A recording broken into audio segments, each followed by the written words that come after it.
Stop recording.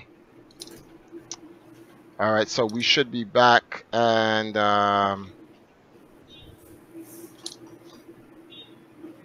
wow, I didn't tweet that, did I? No, because I made it regular public. Let me see if we're live. Okay, yeah, everyone can hear me, and everyone should be able to hear the chat. So we have everybody in here. So everybody say what's up. Let me see something. I'm checking the volume. Say what's up. Hey. Hello, what's up? All right, good. So it can hear How's it everyone. Going? Everything is going A-okay. What's up? What's up? Ew. Oh, they were in the room. Wow. Wait, what? Cats. EP wrong.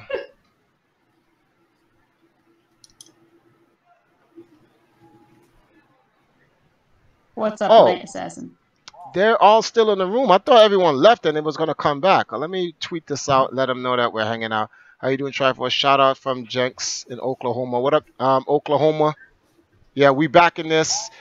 So I want to invite you guys out there to our Discord community. Everybody in this Discord community, say hello.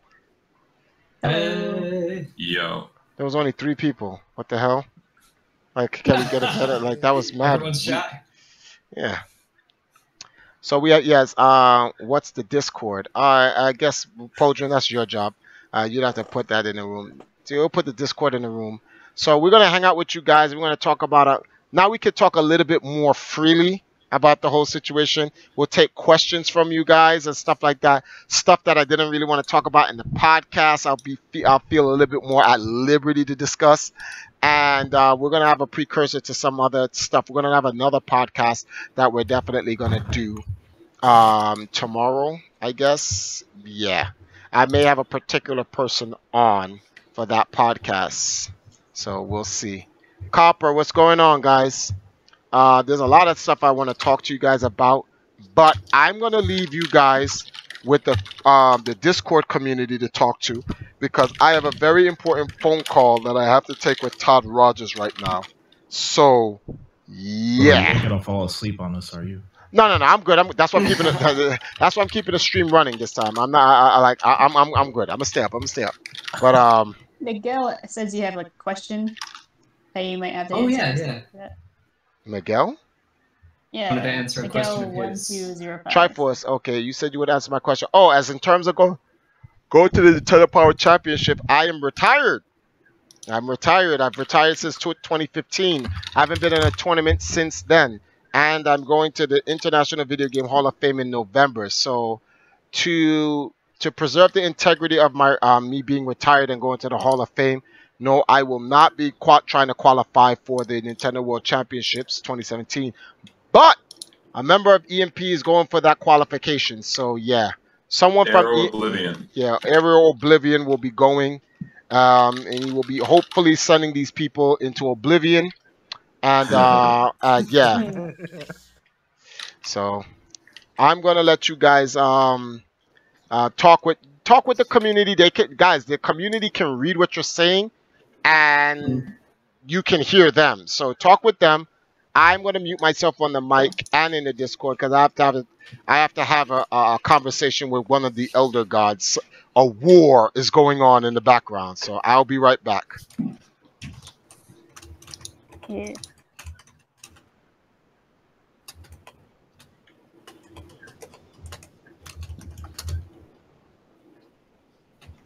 Alright. Let's see. Gary Fudu asks, has he fallen asleep on stream before? I'm doing that. He's done it several times. Oh, but oh my goodness. Like he's even in bed at one point. Yeah, we got that. That's kind of funny. That was a fun time. I'm just watching him. I'm like, is he really asleep, or is he just reacting to something really dramatically? Because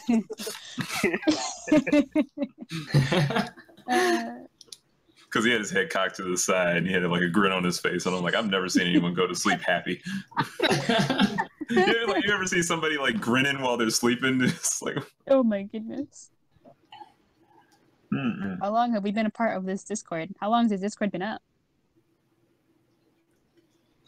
Oh my god. 2.5 months. Has it really been that long? We started it before he left Ohio. So that was that.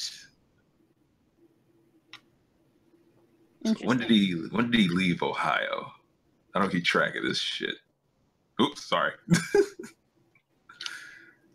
No swearing. Yeah, but whenever he left Ohio, I believe it was 2.5 months ago. Is when we started this Discord. Mm-hmm. And I So joined that's- at the beginning of June. Uh-huh. I mean, the stuff moves fast. We do so much stuff in here.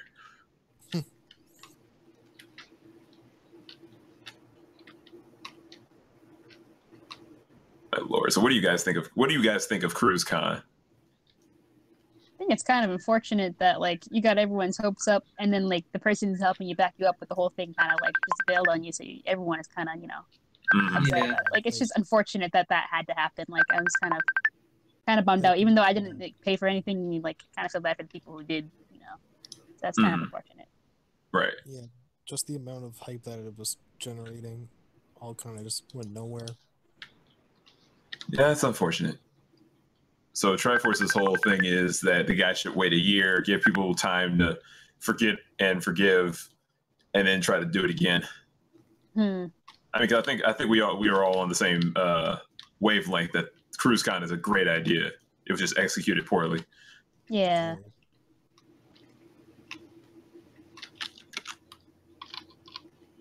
Who from EMP is going to qualify for Nintendo Worlds?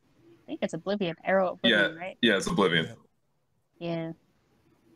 Yeah, he's training from what game is he trying to play? Mario Kart. Oh, even better, Mario. Yeah. Yeah, that's right. I was thinking something else. He's training for Mario Kart. Yeah. Oh my goodness. So is anybody? I don't know how many people in here play Sonic, and who's hyped for the Sonic Mania launch? I'm playing that right now. I'm skeptical. I'll wait for the reviews to come out, because anytime Sega does a review embargo, that sets off alarm bells. Black Pauldron, can you post a Discord link again? Yep. Yeah.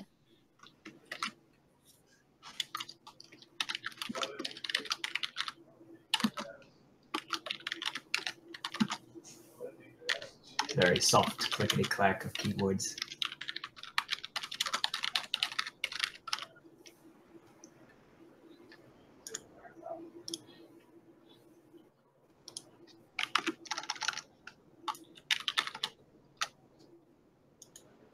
Wow, I can hear that typing even through the stream. It's like super duper fancy. I don't know. It's just there. So what about the Sonic thing you were talking about, Pauldron? Oh, I just wanted to know if anybody watching now is hyped for the Sonic launch. Like, did anybody order the games? Anybody playing the game? Who's into Sonic the Hedgehog? Because this is like we primarily do Nintendo stuff through EMP. Yeah. Yeah. And multiplayer. Right. Well, right now, It has a competitive mode, doesn't it? yeah, it does. Yeah, it does. The last Sonic game I played was Generations. Yeah, it was a popular one.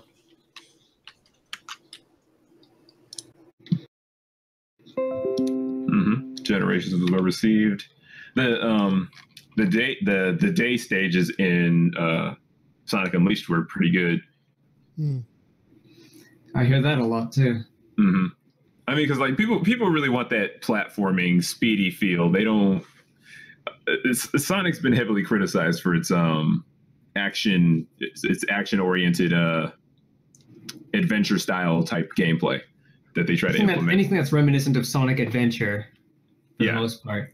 Except Sonic Adventure was new, and Sonic Adventure 2 was new, so it was kind of like it's genuinely Sega trying to do something new with their franchise, right. And as far as I'm concerned, for Sonic Adventures 1 and 2, it worked, but everything else was just bloat. Yeah, I mean, I could see Sonic Mania being taken in a very cynical way by Sega, in that basically they delivered a ROM hack to their fans, and their fans are saying, "Yeah, this is what you should have done the whole time. We don't want you to be creative. We don't want you to be a game development company. We want you to recycle your old Genesis stuff and sell that to us." Well, it's because they betrayed the thing that was so great about the Genesis games. Like the fan base for Sonic the Hedgehog is very loyal to the franchise for a very specific reason. It's because those Genesis games were very, very good. Yeah, Some of the best games ever developed. And they just kind of betrayed it with the whole jump to 3D because they were trying to mimic Mario. Yeah. Well, like everything was trying to go into 3D at the time, so how could Sega not, right? Right. And it would have been nice if they'd revisited, like what they did in Generation 7 and 8, is that they sort of alternated between 2D and 3D. Yeah. Good idea, I think. They could do something new with a 3D game. It'll get panned by everyone, but they did the experiment. They got the results that they wanted. Then they go back to 2D and do what everyone wants, even though it doesn't really advance the franchise at all. Mm-hmm. Alternating between those two was a pretty good medium, and I guess that's kind of what they're doing now with Sonic Mania leading into Sonic Forces. Exactly, and then Sonic Forces is Sonic Forces has the side-scrolling platforming elements to it, which are enhanced by the custom characters and their weapon loadouts. So, what's your original character going to be? I don't know. I just don't, because I don't know what the capacity of the builder is. I remember them listing something like 7 animals, each with their own talent. Yeah, I remember that much, but I still don't know what the scope of customization is. Like, I haven't seen all the weapons. All right. And I feel like at this point I should have, if unless they don't plan on adding any more. I'm mostly staying spoiler free on the matter, but apparently there's some stuff that I need to know before Sonic Forces comes out if I want to, make my OC without spending an hour in the menus. Yeah. Oh yeah, definitely. Because that'll be me. any game Steal the Hedgehog says Ultra Roy in the chat. Nothing personnel, kid.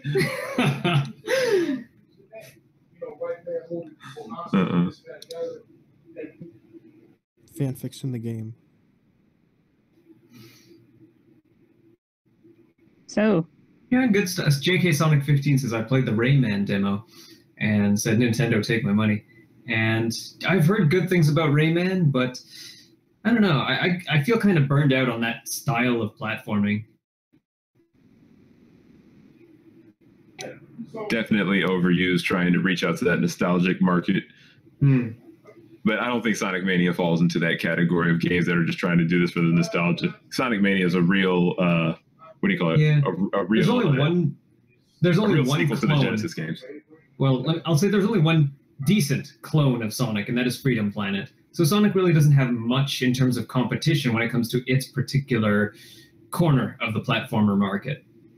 Okay, now some of Triforce's fans who come to these streams saw my week-long playthrough of Freedom Planet, and I wouldn't say it's a clone so much as it is a very similar game, like an homage. Well, I mean, I say clone. I say clone because it started out as a ROM hack and then turned into a legally distinct entity. Yes, so I'd say it's the most legit clone a clone can be. Yes, yeah, you phrased that beautifully. Now, have you seen Freedom Planet 2's gameplay trailer?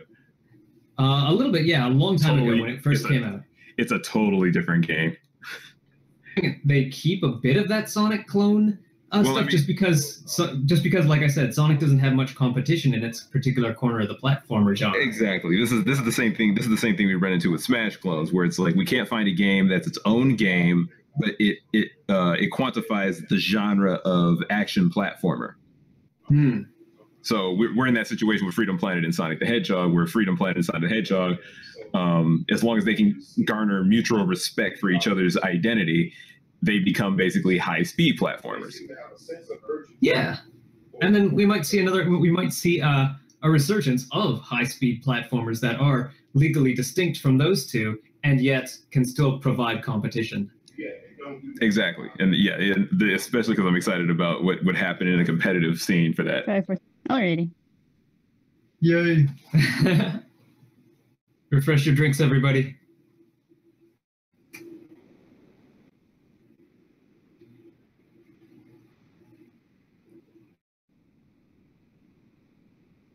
What's that?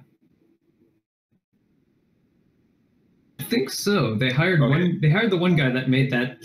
I want to say. There's a famous Sonic comic out there, but if I say a famous Sonic comic, that could mean like 100 of them. I'm sorry I can't provide any names, but like how that works is they were two. No, hold on. There were two people who collaborated on the development of the game, built it from the ground up. The composer, I'm sorry, I don't have these names right now. I just haven't been keeping up with the names. But the composer was a very famous, was very famous for his work with Sonic music, Sonic remixes, and all this good stuff. Two guys who had developed very popular, who have been involved in developing very popular Sonic fan games, and then everybody else was a contributor on some part of it. So I think it was a team of about 8 major players, and then they had people helping them. So it wasn't just one guy. Yeah, there was a lead designer. There was a lead designer, of course, but it wasn't just one guy. Yeah. Like it usually is with these fan games, it's just one person or 1 or 2 people making it. But no, this was a collaboration of very, very acclaimed fan game creators, some of the best. Specifically, the 2 guys who developed the phone versions of Sonic 2 and 3. So yeah, you can do all the Googling yourself and look those names up because I just forgot.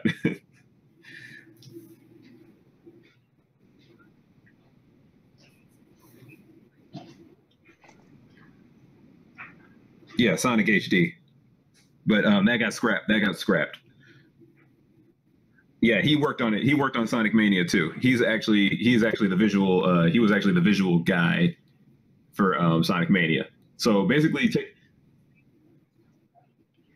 because there was internal. You know how it is. There was internal drama with his group, and he just had to scrap the project. But they brought him in for Sonic Mania, and that's why the game looks so smooth, like it does. Like all the animations look so nice. His game was cleaner though. His game didn't have the 32-bit look to it. His game was very HD. Sorry, Oh, I'm sorry. What? And I was looking at the chat, reading the chat. JK Sonic asks, "What game would you like to see remade?" I don't know. Oh, the entire Genesis collection. The entire Genesis collection. Now, see, now when I mean entire, I don't mean all those like little side spin-off games. I'm talking about the main storyline, which is Sonic 1, Sonic 2, Sonic CD, Sonic and Knuckles 3. Sonic CD, Knuckles Chaotix, and Sonic and Knuckles 3. That's the canon. Even Knuckles Chaotix. Yes, because Knuckles Chaotix was a good game potentially, but how do I phrase? I'm going to sum it up. The development team for Knuckles Chaotix, which is actually technically the game was just called Chaotix. They put Knuckles Chaotix in for the Western market so they know who the main character was. Like, he's supposed to be a guest character in the game, but bureaucracy. Anyway, Knuckles Chaotix took a vertical approach to Sonic the Hedgehog, which makes sense. Yo, what's up? Hey. Which makes sense because he's Knuckles. Knuckles is known for his vertical movement, not his horizontal movement. Okay, he's not fast like Sonic. In Sonic 3 and Knuckles, he's actually slower. If you guys didn't pick that up, he's slower than Sonic. Yeah, he is. Oh, okay, all right. But yeah, no, I want Sonic and Knuckles. I want Knuckles Chaotix to be remade because it is part of the canon story of the Genesis games. You got Sonic 1, Sonic 2, Sonic CD, Sonic 3 and Knuckles Chaotix. So,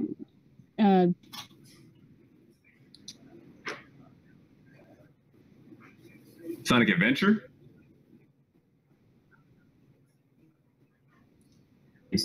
In the adventure games, Knuckles had to find stuff. Yes. Yeah, that's right. That's Sonic Adventure, yeah. Yeah, just to change the subject a bit, like real quick. Speedy Gaming asks, anyone hear about the Switch lawsuit? Like anyone? Oh, Game Vice. Yeah, we were talking about that a couple days ago. Wait. I heard about that too. What's going on with that? Yeah, so basically there's like a company of some sort. I don't even remember. I think you just said it. But Game Vice. Yeah. They have like this tablet Switch thingy where like it's like a controller for their tablet to play like, phone games or, stuff like that, app games. And so like I guess people are trying to sue Nintendo because like it's like it's only an idea. Like Nintendo didn't have the Switch idea at first, and I thought that was like pretty dumb. Like the design looks nothing like the whole Switch does. Like the design looks like a bulky Wii U gamepad kind of thing. The Game Vice lawsuit is just the patent troll of the week. Yeah, pretty much. This happens all the time with even smaller things. Yeah. People tried to sue Nintendo and other creatives, of course, for anything new that actually makes it out to market. Exactly. They get jealous. They say, "Oh, we were going to do that first, or we patented that first. Let's sue them." Mm-hmm. I mean, it's almost expected if you've been in that realm of business long enough. It's like, okay, we've got a product, and somebody else has. I don't think they will. It usually goes down to the verdict usually goes down to, okay, so you patented this idea. You may have had this idea first and registered it first, but you still didn't actually bring it to market. You had 10 years, often more than 10 years, to act on this idea, and you didn't. These people did. They win. They win the case. Right. Plus the Switch is different enough from. I'm just looked at this thing. Plus the Switch is different enough from this thing for there not to be any confusion. But yeah, it really looks like the Game Vice deal is a brace that you slide your phone into. Yes. And the sides of the brace are a D-pad and buttons. Mm-hmm. And they're trying to sue Nintendo because the Joy-Cons are brace the sides of the Switch screen. See, it's the same thing. No, it's not. Dr. Jim, get a Switch. It's totally worth it. Okay. If they're available some news about the Switch, though. Speaking of availability, apparently Target has a surplus of Switches. So keep checking your local Target, or even the Target that's far away from you. Target has the Switches, guys. I mean, Targets ought to be able to shift stock between their stores if there's demand, right? Right. Even my Target right up the street. I had somebody ship me a Switch. Okay. All right. And not 2 days later, Target is full of Switches. The one right down my street, full of Switches. A friend took a picture of me while he was shopping with his people, and I'm like, you gotta be kidding me.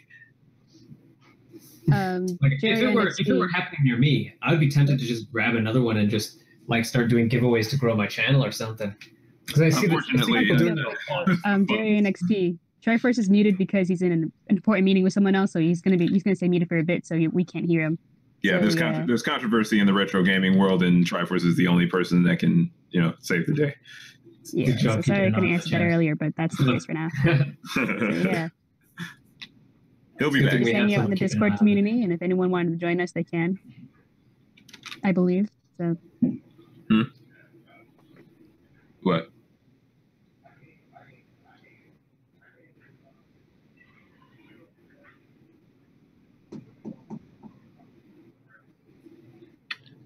Yeah, I'm down for that, but I gotta deal with some stuff right now while we're doing this stream. Hey, what's up, Ginger Snap? So I got like 100 things going on. Ginger Snap, what's up, dude?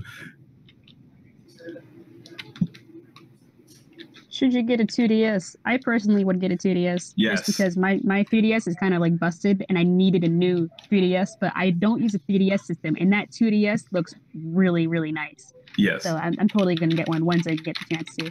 Yeah, when I get the funds, I'm going to get a 2DS. Yeah, it looks awesome. It seems worth it.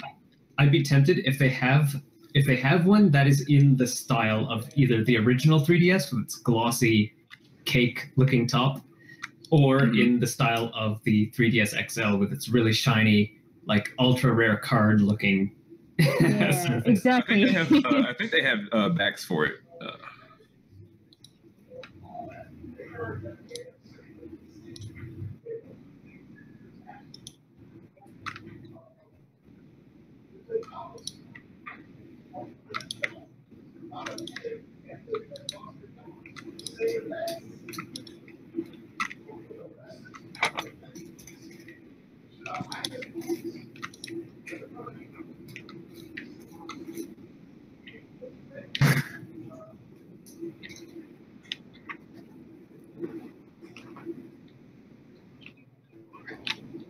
Yeah. understand. I don't understand why anybody would say the Switch is trash compared to a PS4. Because they're insecure. I mean, this has been the case for Sony and to a lesser degree Microsoft for the past 10 years. If you see someone with a Sony console, they usually are paranoid that Sony's going to lose its third-party developers. Mm-hmm. Hack Nintendo fans at all times, because if Nintendo isn't being kept down, third parties might be attracted to Nintendo development. Right.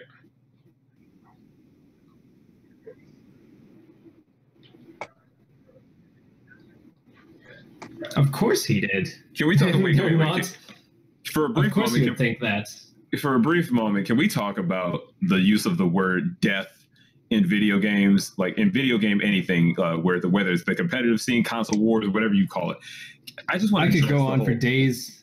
I just want to address the whole every aspect of death in video games. Oh my god! Because I used to play World of Warcraft a lot, right? Sure, we're talking about two different things right now, even though we're both talking about death. Yeah, I mean, what I'm saying is people who think just because some like tabloid said something was unpopular meant that it would die in the first month of its lifespan. You know what I'm saying?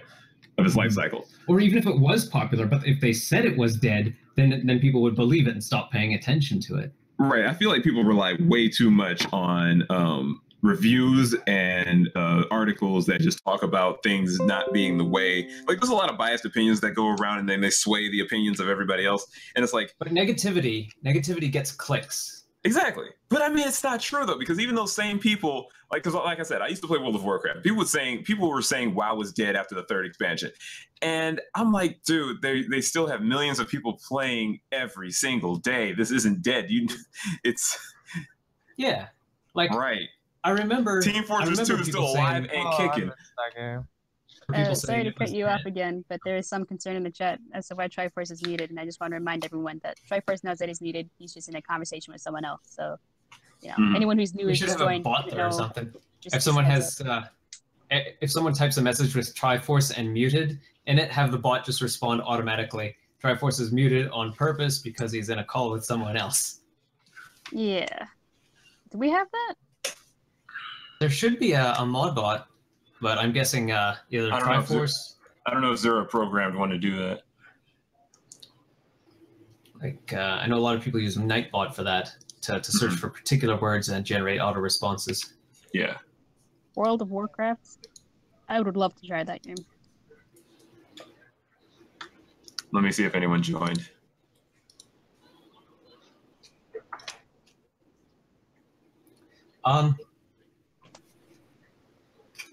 In Discord, if there's no microphone activity for a certain amount of time, you have the option of Discord moving you to an AFK channel. Mm-hmm. And an AFK channel will deafen and mute you until you move yourself out.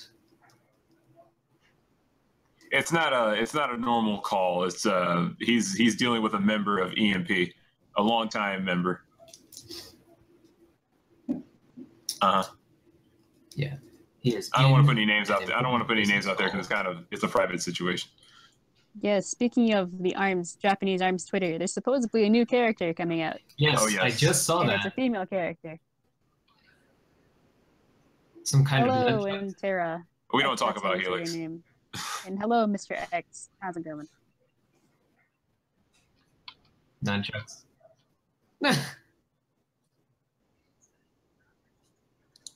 Hammer pants.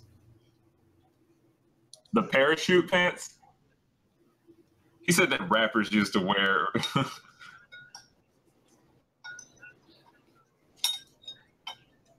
Oh my god! They actually made from trash bags. You're killing me. You're killing me. Wait, the Japanese ARMS Twitter, right? Let me just look at this real quick. Retweeted this, but to me, I'm noticing the nunchucks before anything. The character has nunchucks? That's what it looks like.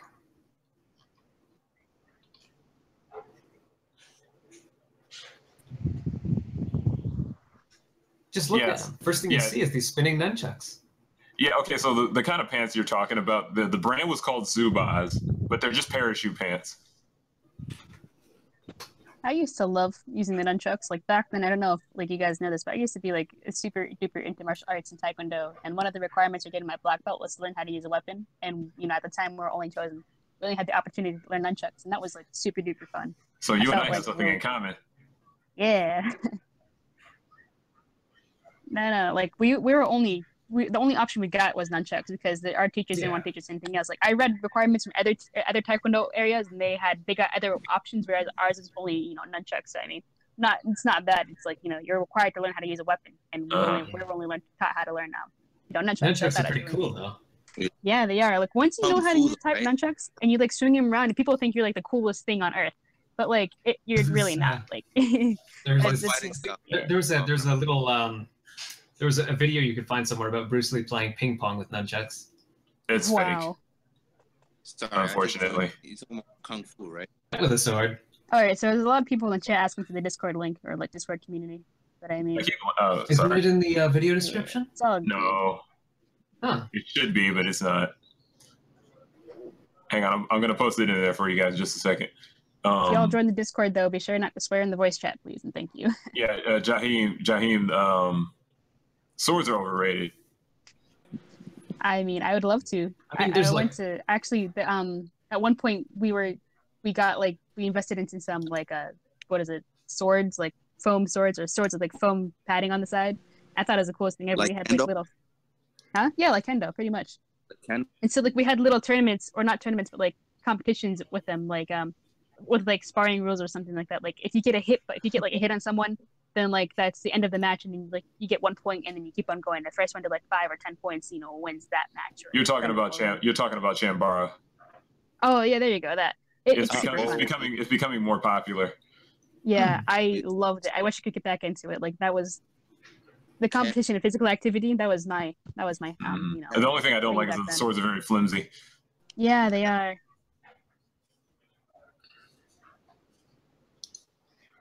Some of the master swords are very beautiful.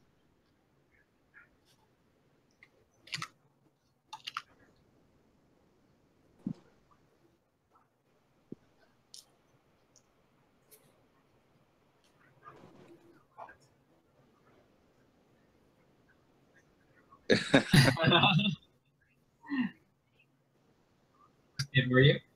You still kicking Nugget? Ginger snapped again and asked, Black, you still kicking Nugget? What made you like Darth Maul? I mean, I liked Darth Maul, but I only liked him when I started watching the show. I didn't really like him when I watched the movies.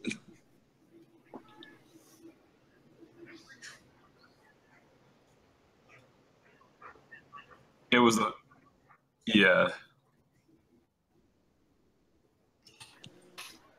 Okay, I just wanted to give you guys an update. KDZ won the break. Oh, wonderful. Hey, That is dope. Super dope. Esports. Don't sue me, Noah. So there's an interesting comment I just saw. Who on the stream is using Splatnet? You mean in the chat? Yeah, someone in the chat asked, who in the stream is using Splatnet? I mean, I think we're all on Splatnet.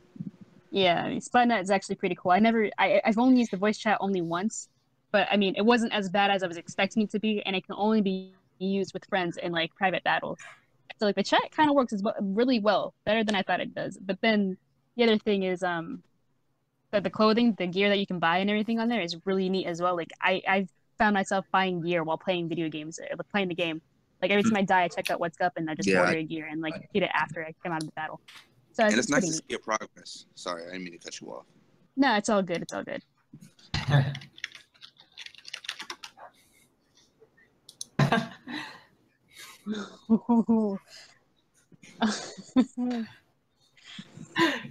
You see that, chat? You see that comment, right? You know what wallpaper reminds me of?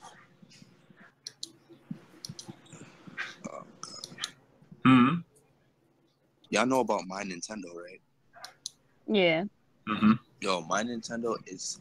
I was on that the other... It gets me so mad. Like, first of all, they're saying that there's going to be rewards, Switch-related rewards, but they said it's coming soon, no release date.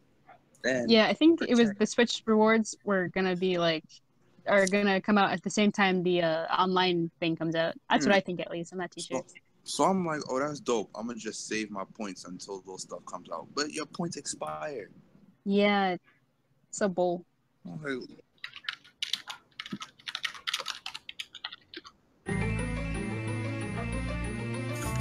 Agent 700 says, of course it's fake. Bruce Lee wouldn't do it blindfolded. That's kind of funny.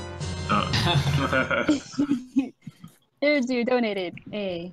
Hairdo says my Vita I has want to see better in arms. chat capabilities than my Switch. Non-specific action figure. smart. Mm-hmm.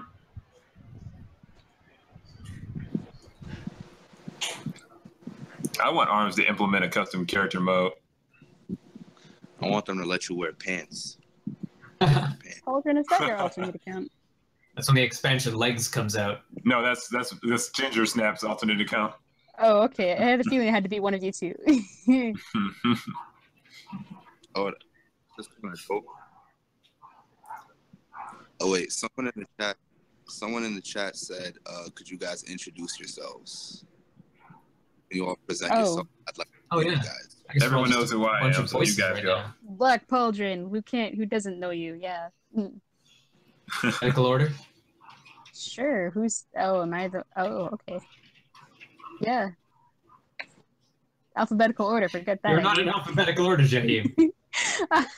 We're starting the alphabet at J. Which alphabet did you learn? Wow. Yeah, well, I'm Katarina, and I played Splatoon 2 for EMP. So yeah. Who's next? Jaheim is next.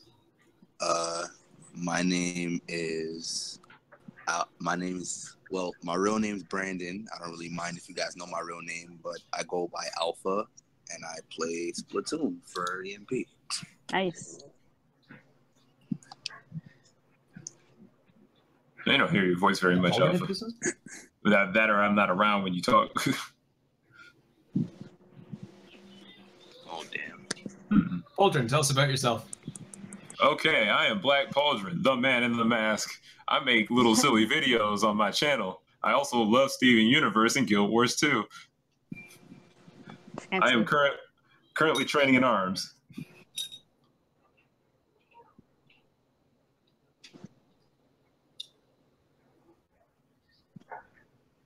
Oh my gosh. Of course. They're asking for it. Hold on, guys. I just realized something. Yo, guys, everyone in the chat, please subscribe to Black Pauldron. He said if he gets to 1,000 subs, he will take his mask off. Please. Oh my god. Yo. Are you serious about that? Yeah. I think I'm at 250 right now, or close to it. Time to make 750 YouTube accounts. That begs the question, though. If you get to subs, will you put on some pauldrons? I have them. It's just it doesn't make any sense. So here's the thing: I have like a whole get up, but it doesn't make any sense to wear it on stream. Pauldron, I think for your face reveal, for your like taking off the mask reveal thing, you should put a pauldron over your head, and then take off your mask. Yes. That would be the world's biggest troll. That's some Kakashi shit. Yeah.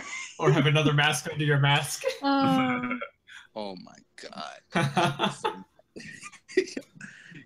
You know, I actually plan on doing something for the reveal.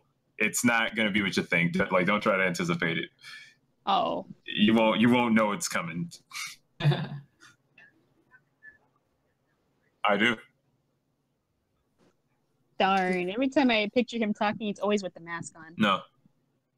Pauldron, why do you even wear the mask? That's his character.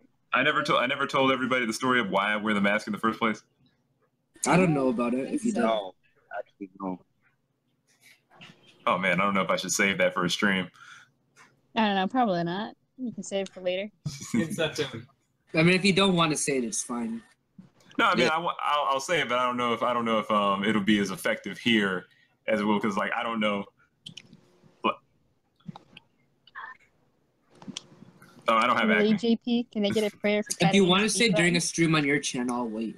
Well, no, this is the thing. It's just because a lot of Triforce's fans aren't my fans, so it's like I don't know who's here and who's not here who'd appreciate it.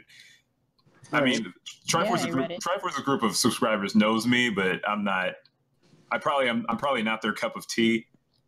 I don't know. If I click over to my channel after this stream and there's like it's up to 300 subscribers, then I'll know what the deal is. All right, guys. So just to like change the topic again, two different questions. What games are you looking forward to in these coming months? And guys, what are your thoughts on Biff being a playable character or having his own amiibo? Wait, on who being a playable character? Biff. Yeah, Biff. Who the hell is Biff? Oh, the arms announcer guy? Biff. Yeah, that dude. Oh, I don't think he'll do well. I think he just like pop around and fire and ragdoll physics. I don't want him to be a character. I want him to be one of either the left or the right arm. Yeah, exactly. Wait, what are you talking about? Biff? Wait, we got something. Yeah, Biff the announcer, dude. Like every time you hit somebody with me, he just goes.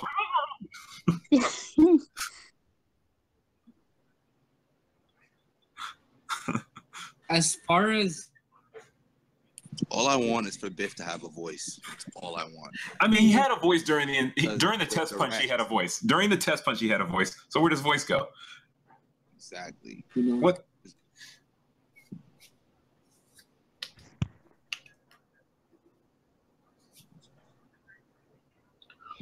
I'm about to say, where else would he fit in?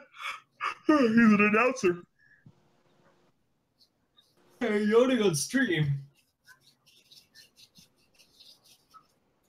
All right. So the other question is, what games are you guys looking forward to in these coming months? So is any console on the table? One at a time, guys. I just want to know first, before anybody answers. I just want to know: is any console on the table?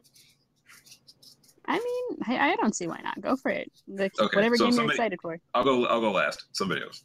All right. So for me, I'll just go. Okay.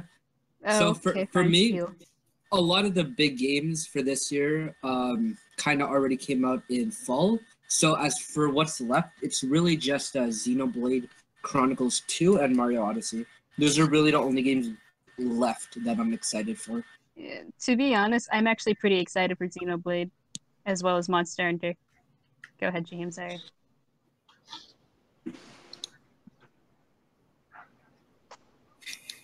Wargroup.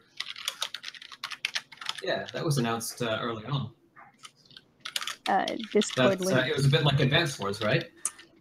So me personally. Oh, that's right, Fire Emblem. Oh, I really want that Fire Emblem, like Fire Emblem Warriors, I believe, or whatever.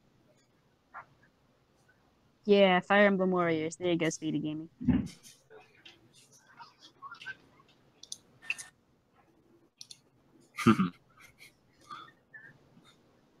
He doesn't any games.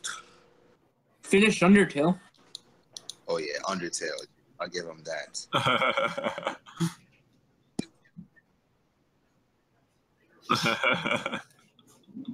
Maybe Undertale 2. You know, is it bad since? Yeah, no, Toby Fox said there is not going to be any Undertale sequel or prequel.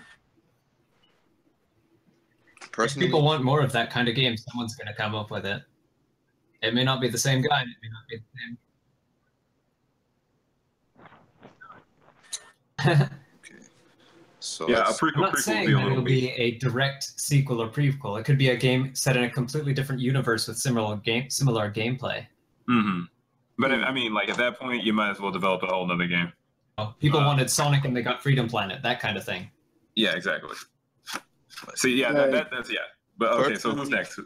Who's next? Personally, for me, well, I guess I'm gonna start with the other consoles. Well, this is one. I'll start with Nintendo. For Nintendo, I know y'all gonna be surprised. Honestly, I'm looking forward to Pokken.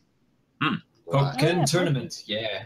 I really, because I've never had a Wii U, as you guys know, so I never got to play Pokken. And a Pokemon fighting game, to me, seems like the most obvious spin-off. Like, they did a really good job with it, too. up in the DX version. That's another thing. Like I look online and I see nothing but positive reviews about the game, but it just seems like people love to hate on it. Like people just it's a threat. Like it for something. It's a threat to certain other games. That's why they hate on it. Pretty much. I don't think that's why. Brand loyalty. No. He's got a point. He's got a point.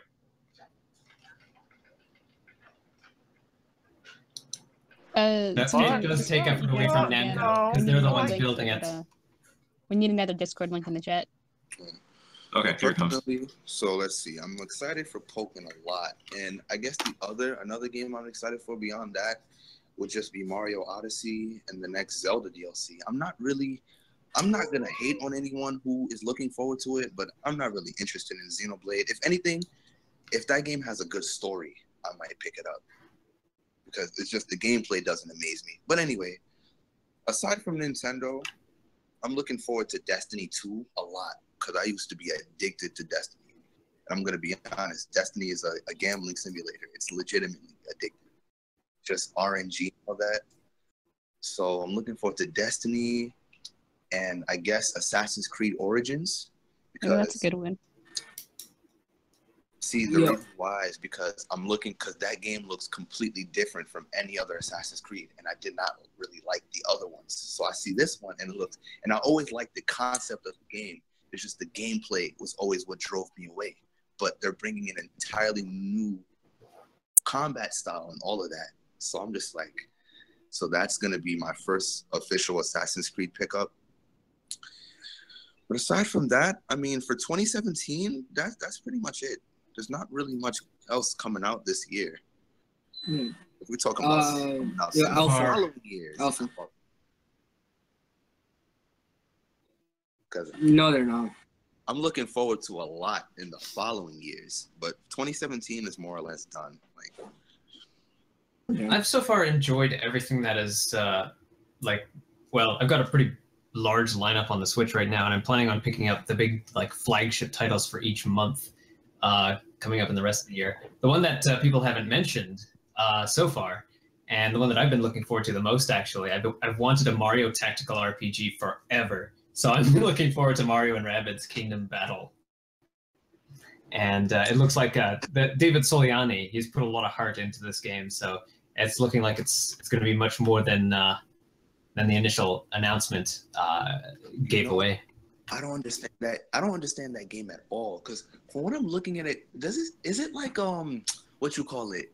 Like classic Fire Emblem? Is it anything like that? No, it's a bit closer to FF Tactics. It's a bit closer to FF Tactics in the way that you. Oh, I love that game. Think of that, but in a much more free-form way, since you can do these elaborate moves and these elaborate attacks. Your movement isn't just go from here to there. It's go here to there, tackle this guy on the way, jump onto an ally, go to a higher platform, and then shoot at the enemy from a different angle. It's XCOM if you played that game before. I mean, XCOM with acrobatics. I guess I'm gonna need to look up more gameplay of that because it doesn't look like a bad game. It's just I hate Rabbids with all my soul. I feel like I did too, and I think they've finally gotten they finally got it right. When I first saw the Rabbids, just the silliness of it was great, but it wore thin very quickly. And I think now that they've had a long break, they brought them back in a good way. They ruined the Rayman franchise. Yes, for sure. Rabbids is its own thing now. It's not really associated with Rayman anymore. They turned my boy into a cartoon. I think so, yeah. Let's see. There was one game called Killer Freaks from Outer Space, and it was going to be a Rabbids game. Then they added gore, and then they made them aliens. And then they decided that zombie games were popular. Let's make it a zombie game. And it ended up being Zombie U. Yeah, I don't even know. Personally, I just I know this is weird to say, but I'm a little as far as the Switch is going, the Switch is definitely putting up a lot of stuff. But I'm a big game each month? Yeah, but it's not each month. it feels like I'm just starting to get a little tiny bit worried for like the following year. I know what's coming now, like it's the year 2018. Yeah, like Metroid, the core RPG. 2018 is going to be just fine, but then after that, I feel like I was having this conversation. At that point, third parties should have. Here's the thing about Nintendo. At that point, third parties should have announced some of their big games, and you can see people in Japan, people in the US scrambling to get Switches. So third parties should be scrambling to get Switch development kits, just as frantically if they don't want to just die. That's the thing, homie. This is the thing about Nintendo. It's just I love them, but sometimes their incompetence is just astounding. Because I was even having this conversation with I don't remember who earlier. I said, "Yo, if Nintendo showed equal love to all of their IPs, they wouldn't even need third-party titles. If they came out consistently with Kid Icarus, if they made another Mother game, if they made another 3D Donkey Kong game, do you know how long I've been waiting for that? Since I was a kid. Donkey Kong 64 is one of my favorite games of all time. If they made another platforming Donkey Kong game, if they made another Kid Icarus, if Metroid didn't completely skip the Wii U, F-Zero, Secret of they have so many IPs. That you just sit on. That's swear. Oh, yeah. But, I said that by accident, but like they have so many IPs that are just in a shelf, and if they just took them out, they wouldn't even need third-party titles. Q, about the third-party thing though, I feel like a lot of people are downplaying how underpowered the Switch is compared to the other games, to where I think I'm not saying third parties won't support it. What I think will happen in about like 2 years or so is that third parties will start developing games exclusively for the Switch rather than make a game for the PS4 and Xbox and have a watered down port for the Switch, right? They might just make dedicated games like for with the Switch. With the pace that the Switch is going, it is in third parties' best interests to make their game mainly for the Switch, where it'll get the most exposure. But when you talk about the power of the Switch, you also have to talk about the efficiency of the developer, because there are a lot of cases so where, I'm going to change the subject again real quick. I'm sorry. But okay. Someone, Black Pauldron wants, Miguel wants you to answer your question for them. Yeah, Black I just read it. I actually just read it. Miguel, I'm juggling a bunch of stuff. Sorry, I didn't see your comment before, but yeah, I actually did have a couple ideas for a character for ARMS. I'm assuming you mean like something like I'm just thinking of. So yeah, I was thinking of a character that could utilize stealth. Just become a barely visible silhouette. Ooh, temporarily, of course. That was one of my sounds ideas. A bit like sounds a bit like Twintel. Well, she just slows down. She just slows down to punch. I'm talking about a character becoming invisible. Yeah. Well, I can imagine it one step further. Toxic. If you charge their weapon, I can imagine it one step further. If you charge their weapon, and for a little, like less than a second, they become invisible and all attacks pass through them. Yeah, that would be better, because I feel like the problem transparency instead of invisibility. Gotcha. Yeah, because the problem with being invisible is like you're locked onto your target the entire fight. So it's like. Well, I was going for more. You can't tell where they're throwing their punch. Oh yeah, that actually. So their attacks become invisible. Yeah. I don't play ARM as much myself. Of course, until they throw it out though. If they miss, they're visible. If they hit, they're visible. And I think the invisibility in like any 1v1 game is just kind of toxic in my opinion. Like I think it just causes more frustration, and there's just better ways of handling making a new character. I know that like I was thinking. The Meta Knight can't turn invisible, can he? Invisible. They would often just run off the stage accidentally because they lose track of where they themselves are. Yeah. So yeah, intangibility, definitely. I can see. No, I thought about it too. Why being invisible would be trash, but intangibility is a better idea. Yeah. Fall off the stage in ARMS. Oh, also I'd like to. They don't have ring outs yet. Let me just say this real quick. For those of you who are enjoying us manning the stream here, Triforce is trying to get us all to the video game capital of the world. the event in Atumbo, Iowa, for the video game the Video Game Hall of Fame induction. EMP, he wants to get EMP down there. So any contributions you can make would be much appreciated by all of us here at EMP, so we can go down and basically have a little field trip and experience what started the whole competitive gaming scene. Oh, hell yeah.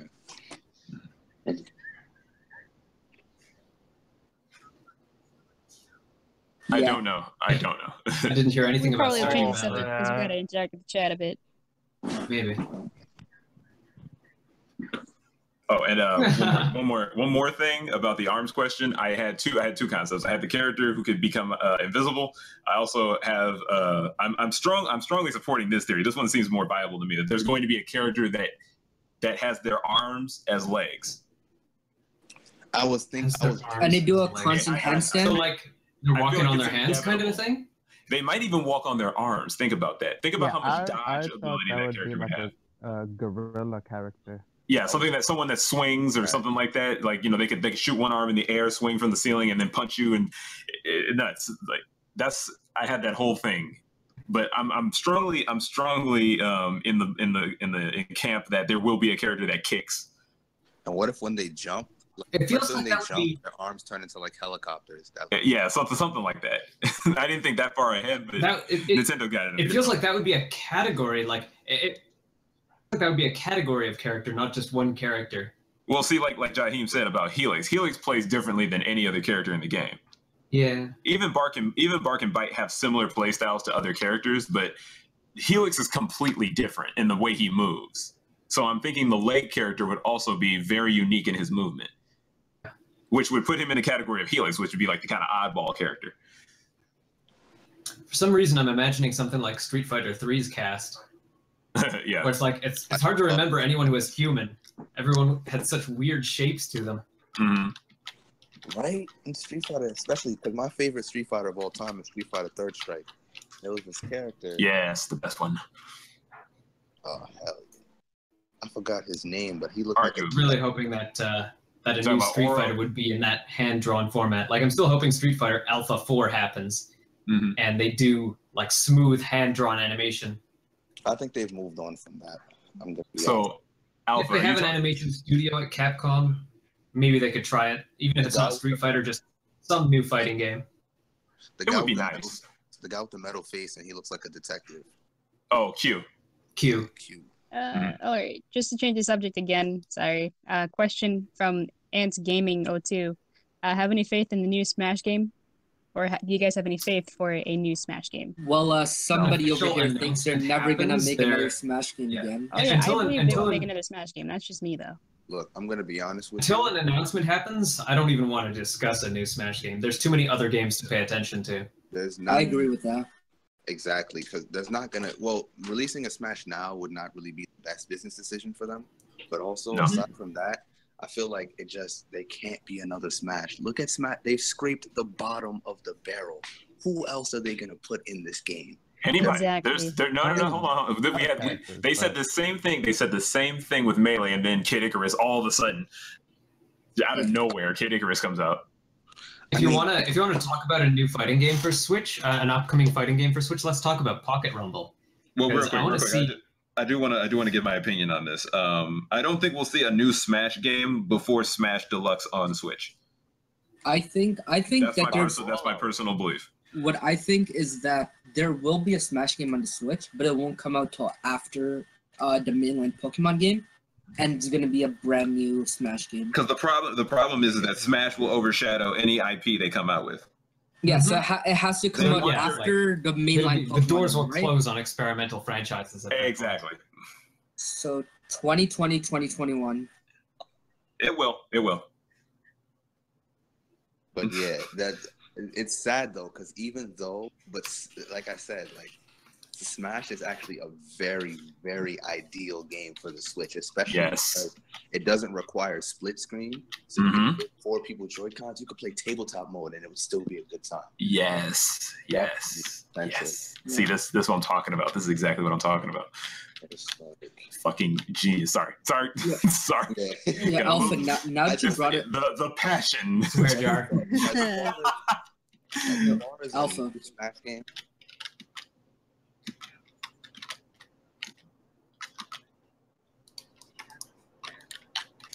Those the extra analog. Yeah.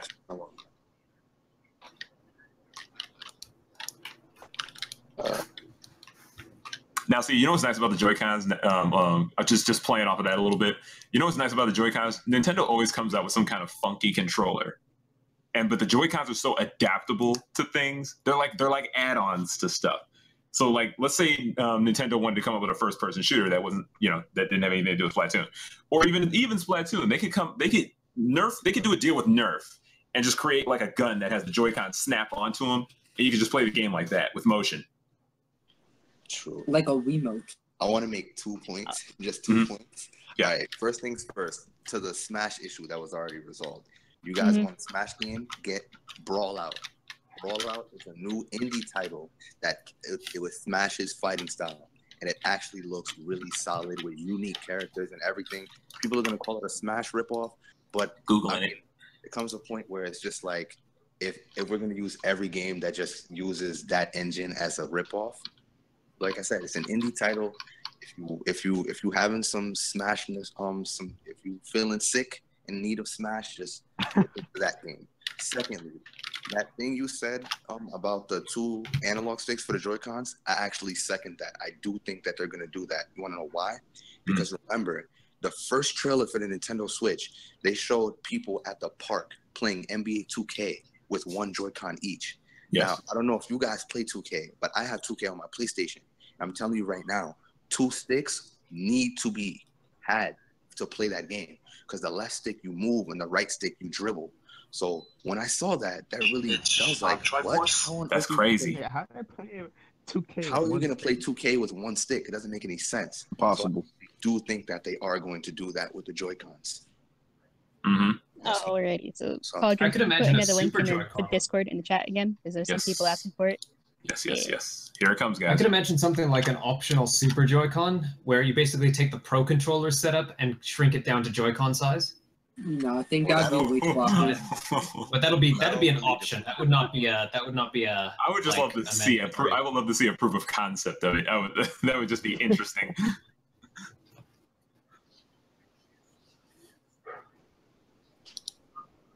Oh my god. Oh, a C nub. C-stick. I guess they do call it a I found C-stick, don't they? I found it kind of weird that the Joy-Cons didn't come with a C-stick like right away. I feel like it would make sense. The what? The Joy-Cons having a C-stick built in from the get-go. I mean, you know what the purpose of that C-stick is, right?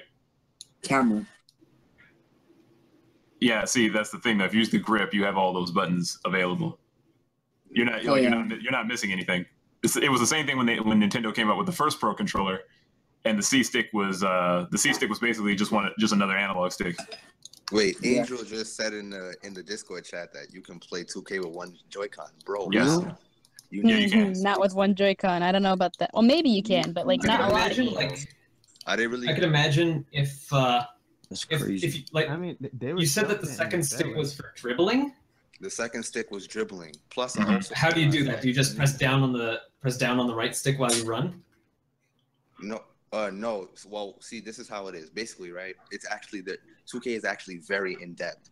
Like, for example, if you want to do a spin, you have to do a half circle with the right stick. Or if you want to do like a behind the back dribble, you have to move the stick to the right, then to your back. Like, it's also lots of different unique movements for each dribble that you want to do. So that's why it's very important. And also, I could imagine that. I could imagine that being mapped to like left stick and a button on the right, left stick and a face button. It'd probably be way too Just to quickly get back on topic of arms, Miguel asks about a character. How about a character that uses his or her feet for arms? Oh, so what do you guys think about that? Didn't someone mention that in the Discord already?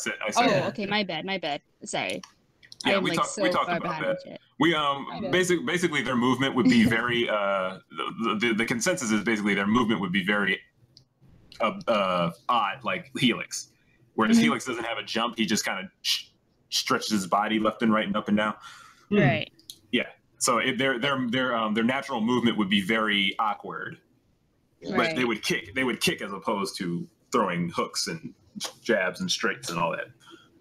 Man, that'd be perfectly fine. I believe they're gonna do it. I mean, like that's Nintendo right there. If there's any company that's gonna like make a game about boxing and have a kickboxer in there, it's them. That's the thing. And you know, it's funny. People were even like, you know, obviously, Arms is dead, and because there's already been maybe 3 updates for Splatoon, and there's been no updates for Arms. Do they realize how complex it is? That's a lot of shit. No, they have had no. You're a little. They have had balance updates for Splatoon. They've had 2. I thought that I only had 1.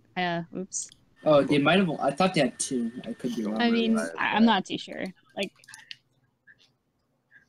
No, they didn't. No, Jaheim. They actually had a balance update where they changed the amount of points required for some specials. Mm-hmm. Arms has an update.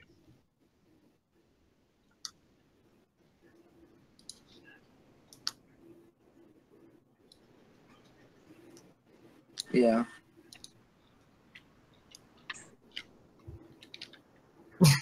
Now Arms has had updates, and they're getting another one. Arms has had a lot of updates. So I don't like that's what I'm talking about. Like, how's Arms? Like first, it was the Max Brass update. Mm-hmm. Then there was the balance patch. And then there was well, I wouldn't call that a balance patch. There was 2 balance patches. I wouldn't call that first one a balance patch. Like I said under Triforce's videos, Street Fighter V launched with very little content as well. What happened over time? That changed. Same thing could happen with Arms. So Agent 700 says they should bring Little Mac to Arms. Who agrees? Yeah, because they can't make his arms extend, right? Because that would yeah. I think it could be like a skin or DLC kind of thing. Like I don't really know what they could do with Little Mac. I would say just give Springman a Little Mac costume. I think like the world of Arms is a totally separate thing. They could do. Yeah. Okay, so they could give him a costume. I think the most is they're gonna make it so there's gonna be a set of arms where the boxing gloves are the same as Little Mac's. But I think that's as far as they'll go. Because you have to understand something about Little Mac. Little Mac is like, when you think of the Punch-Out games, it's like, there's nothing really that makes Little Mac special. He's just a guy. Like a guy. There's one thing. He's not a racial stereotype. That's pretty special in the world of Punch-Out. Another question. I think we already answered this, established this like earlier, but Ant Gaming 02 asks, what do y'all think about Sonic Mania? I like it. Beautiful. Beautiful. I'm gonna buy it. I think I'm gonna buy it right now. Solid 9.5 out of 10. Thanks for reminding me. I think I might buy it right now. Especially for the price, it's worth it. Like, even if you're not a Sonic fan, you owe it to yourself to at least check it out for how cheap it is. I love Sonic with all my heart. I'm about to lose a little respect for me, but I'm not gonna lie to you. I find myself enjoying even the shitty Sonic games, like Sonic Unleashed. Chill. Screw it. I love Sonic. Yo, you know it's bad when even Pauldron says chill. Bruh, any game that just makes me run, that just lets me run fast, that it succeeds. Because I've always loved Sonic. I love everything Sonic. I watched TV. Oh, I've never played that. Yo, Pauldron, I was thinking about this for a while, but you know what I think turns off a lot of people about the 2D Sonic games? What? A lot of people who play them complain, when you hit top speed, you end up just hitting an enemy and then you just stop, right? And when you're not top speed, gameplay is really sluggish, right? But they don't understand that the Sonic games were designed to where top speed isn't something that's just given to you. It's a reward for actually being good at the game. I was just about to say, get good. Like, yeah, no. Getting top speed is an actual reward you get for being good, right? Mm-hmm. That's why 3D Sonic games, it's the exact opposite. People complain that there's just boost pads everywhere. Yes, that just shoot you to max speed, right? That's because the engine can't allow you to travel up to that speed. Like, it just doesn't work. Yeah, most 3D Sonic games just have boost pads littered everywhere, and people complain that the level just plays itself out because it does, right? So 2D Sonic games are much better. That's fine. You're not always going to go super fast, but you have to get good to go super fast, and that's what makes Sonic fun. I mean, even so, though, like, look at, it's like they really like to ignore, like, look at games like Sonic Heroes and even Sonic Adventure 2. Look at Sonic Adventure 2. That they definitely. Yeah, Sonic Heroes did it pretty well. I think Sonic Heroes is really underrated. I love Sonic Heroes. Yeah, Sonic Heroes is actually a very good game. So, another random thing from the stream. What if Reggie Fils-Aimé is watching the stream? That'd be pretty interesting. Hi, Reggie. How's it going? Reggie, go figurehead. Reggie, stop watching our stream and go localize Mother 3. You lazy fuck. Wow. Oh, no cursing. I just got okay. One. Yeah. All right. My bad. Christian server. Limited edition. Limited edition Christian server. And about localizing Mother 3, look, it's too late for Mother. Localize Dragon Quest Heroes. Dragon. It is they too late for condense Mother. it to collection. Yeah, I'm just saying though, Nintendo for next E3, they could literally show no game and just say, yeah, we're making F-Zero and we're localizing Mother 3, and everybody will be happy. They could literally just say, we're making an F-Zero game for the Switch, and Mother 3 will be localized, and people will be like, okay, we're not disappointed with that E3. That's enough for us. Nostalgia. That's how Nintendo makes their money. I hear people say that, but I hear the same people say I could just play this for free by downloading it illegally whenever Nintendo does announce a game like that. Oh, you're localizing Mother 3? Oh, too late, Nintendo. I downloaded it and played it on some illegal program. Wait, did that Mother 4 fan game get released yet? Because I remember people talking about it like 2 years ago. If we announced it a month ago, I would have been excited, but it's too late now. Look at the people that are pissed off because they took off ASR. What is it? AM2R. AM2R. Yeah, another Metroid 2 remake. No. Making the one for 3DS. Like. No, Mother 4 has it's like, oh, you're bringing us website Metroid? Oh, it's too late. I already downloaded the other version that this fan made. Now I'm not buying your game out of protest because you're unethical to your fans or something like that. Yeah, that'll stick. See, that's the perfect example of a love their games, but that's the only aspect of them. They're corporate. I hate them all. I hate their corporate, but I love their games. I just think it's the best reason for them to keep, like, to first of all not localize Mother 3 and not make another F-Zero, because the people complaining about it are fake complaints. They're not actually going to buy something new if they announce it. True. That's what I'm saying. Look, look, if you have a 3DS, I don't even care if that 3DS is collecting dust. If you have a 3DS, buy Metroid Samus Return. It looks like a good game. It's official. It's official merch. So yeah, I'm gonna pick it up. I mean, that's the reason I did not download AM2Rs, because I really don't like this like unofficial merch when fans take their own like idea of the story of like in the case of Metroid, who Samus is and how she acts betrayed when that's not the way she acts by the official storytellers. They weren't feeling betrayed. They just like you can still download AM2R and enjoy the official Metroid 2 remake. Like that's what I'm doing. I played AM2R. I loved it. It's my second favorite Metroid game. I'm gonna eventually play the official game, right? Well, that's what I feel like just because it's a fan game, it shouldn't hinder your enjoyment of it. The one on 3DS is not just a remaster. It's literally a whole new game with new power-ups, new mechanics, everything. It's like playing a whole new game. Yeah, I just don't like the the graphical design of the official one. I prefer the pixel art version. All right. So You've the awesome dog asks, "What's your opinion on level 5?" What's that? What's that? Level 5, I believe, is like a and, company, yeah, right? makers that, of Fantasy Life. Oh yeah, I love Fantasy Life and Dark Professor Cloud. Layton. We That's gotta the, play like, Fantasy Life Cloud as well, sometime. I believe. I I'm looking love for that people game. to, Actually, I didn't finish I'm it. looking for people to play Fantasy Life with. Oh, sweet! I'd love to play with you. Do you have like DLC or not?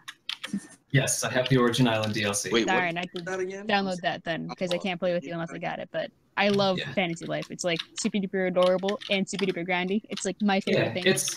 It's two different, like, they took the open world RPG aspect, but they also added an action combat system that doesn't feel like a first person shooter. Mm-hmm. So, I mean, they did a really good job on this, and I really hope they make a proper sequel to it for the Switch. Yeah. Oh, that'd be awesome. This is the first open world game that I can really sink more than 100 hours into. Yeah. I mean, gotta finish that game. it was the first. Zelda was the second. Dark Cloud, though. It's nice to play an open world game that actually has an involved battle system, an involved crafting system. It almost feels like Monster Hunter if it weren't for the mechanics being a lot more easy to grasp. Yeah. And of course, there aren't monsters to hunt. Mm-hmm.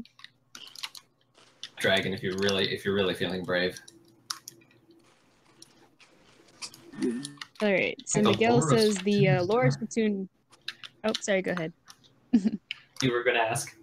Oh yeah. So the lore of Splatoon is really dark in his opinion, and the poor Arcturians don't have any power source and all that stuff. What do you guys think about like Splatoon and like its lore? Because I don't really. Even though I've played all Splatoon 1, I've yet to play Splatoon 2 story, but I mean, I believe it's kind of, a bit dark. This is my thing with I get the impression that mostly have power because they keep stealing it, and the Inklings have to steal it back. If they just researched their own power, then they wouldn't have this problem. Exactly. Like, clearly they have Zapfish. You can find more Zapfish, I'm pretty sure. Yeah, or breed them. If they had even if they had stolen Zapfish, if they bred more Zapfish and then returned them, no one would miss them. Yeah. And I think all the Nintendo titles, where the story, for example, in ARMS and Splatoon, the stories are left intentionally vague, right? It's not that they actually have a deep lore behind them and they left clues and you have to figure it out. It's literally just that we can just theorize whatever we want because there isn't actually anything there. They intentionally left it just kind of emptying up to an imagination. There is no actual lore to it. Lore for Splatoon, though. The lore can be anything we think about. No.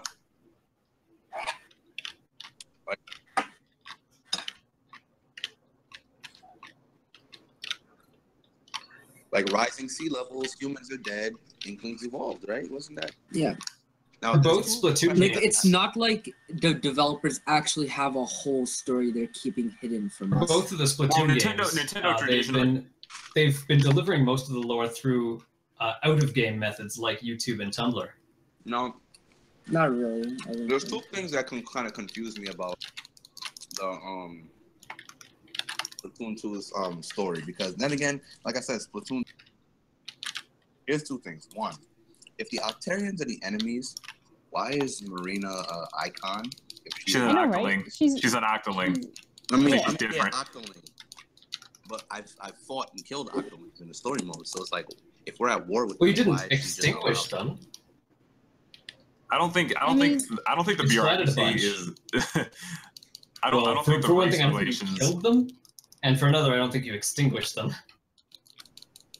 No. I found another funny theory. It was like she's not an Octoling, it's just cosplay or some dumb crap like that. Like, really? Oh my god, no. Yeah, I thought that was really funny. Absolutely not. No. It's as bad as the Sheik is not actually a woman. Oh god. Well, she is, but I mean, Here's another thing.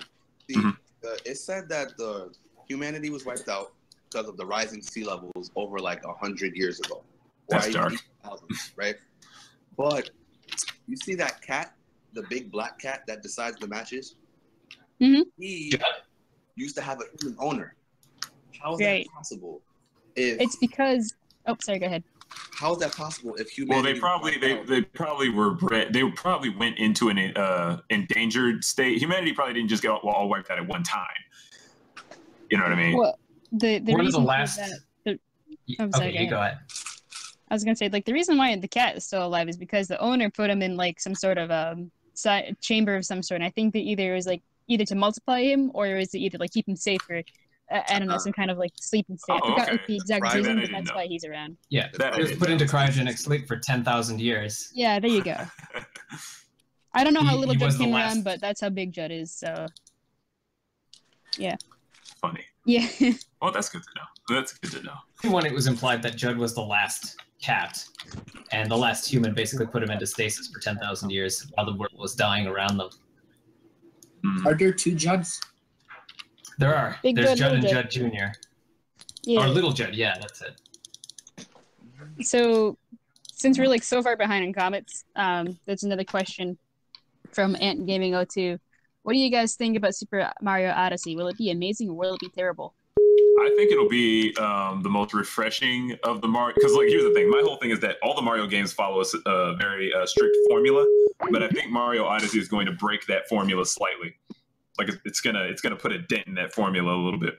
It's not that all the Mario games follow a strict formula. It's just that after Sunshine, one Mario 3D game came after Sunshine? Was it Galaxy? Yes. Okay, from Galaxy to Super Mario 3D Land, every 3D Mario game followed a very linear format, right? And the reason they did that is because you can regurgitate a lot of levels and you can make games very quickly that way, right? It's not that this is gonna be refreshing. It's more like it's gonna be a return to form. I guess that can still be refreshing. Well, right? I would. The reason why I would say it'd be refreshing is because this game's fundamental mechanic with the hat introduces several levels of gameplay. Everything's going to be different. It's not going to be FLUDD, just gaining like 3 or 4 module upgrades. This hat is going to allow you to do things differently in every aspect. I think what people are going to be most surprised about for Mario Odyssey is that I have a feeling it's going to be very difficult at times. I feel like it's going to be very intricate with its platforming in certain sections, and there's definitely going to be a lot of people who won't be able to beat certain portions. No. Especially little kids. Little kids are not going to breeze through this like they did 3D Land. Now, here's my 2 cents. See, me personally, I suck at collectathons. I feel like that's the main problem with Odyssey. But I guess my expectations were like a little too high.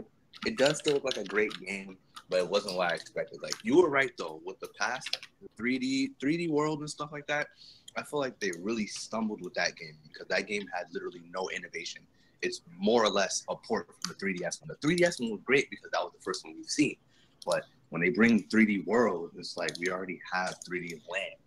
So that game really did lack innovation. And despite being a 3D game, it still felt like a 2D Mario game. Because most of the time you were... That's the problem that I have with... That's actually the problem that I have with Odyssey, is that I would prefer a 3D-styled 2D Mario game to a 64-styled game, because the thing that bothers me is that the power-ups are temporary, and I don't think there are any power-ups in Odyssey. I mean, like one of the just taking over people. Things that I really liked about the early Mario games is that you could find like a secret power-up like the hammer suit in Mario 3 and take it all the way. If you're good enough to dodge monsters, take it to the end of the game and then play the game over and use, say, the frog suit. I don't know, bad example, but using a different suit and play the game through and have a completely different experience. In the 3D games, if you find a power-up, you only have it for 5 seconds. So you can't play the game over with different styles with different power-ups. Now, I'll say that was that is a problem with the 3D games. Even in 64, I thought that was a little Jake. But it's just, oh, what do you mean I only get to be the metal suit for like 2 seconds? Like, what does? It took me so long to get this thing. I saw the power-ups were never like the main thing for me with Mario. Like power-ups is just one aspect of an entire franchise. Like there's a lot of other stuff. That's the thing that made 3D World a major innovation over 3D Land was that each playable character had effectively a permanent power-up and you could hybridize that with the permanent power-ups that you find. Yeah. So 5 playable characters, and I forget how many power-ups, but let's say 5 is a safe guess. So you have 25, like times 25 replay value on 3D World. So I'm hoping there's something like that in Odyssey to make each playthrough a different experience. You know, in my opinion, I feel like power-ups were never that big a deal to me. Yeah. My favorite power-up of all time will always be the turtle shell that they let you in in New Super Mario Bros. For the DS. That will always be my favorite one, and I doubt that's going to be very effective in the 3D games. And I also never really liked power-ups because I feel like, well, especially me, maybe Power-ups aren't important. If power-ups aren't important to you, then yeah, I could see the 3D Marios being a much bigger deal. Maybe I'm just good at the games, but I feel like power-ups would just make the game so easy. If you get the fire flower, your wall, you're bulldozing everything in front of you. So I feel like I'm glad that they're taking a break from that because it'll bring challenge back to it. Now, where the game it's not necessarily a flaw in the game itself, it's just my expectations. I thought that the game was going to be, how do I say? I thought it was going to be like one big world, like the way that Zelda is, like where you can just go literally wherever you want and do things like that. But it seems like the game is going to be kind of not entirely similar to kind of going to be like 64, where you're in the castle, where you just go into a painting and it just brings you to different worlds. It's probably just going to be like that, except stage by stage, the Odyssey concrete goals.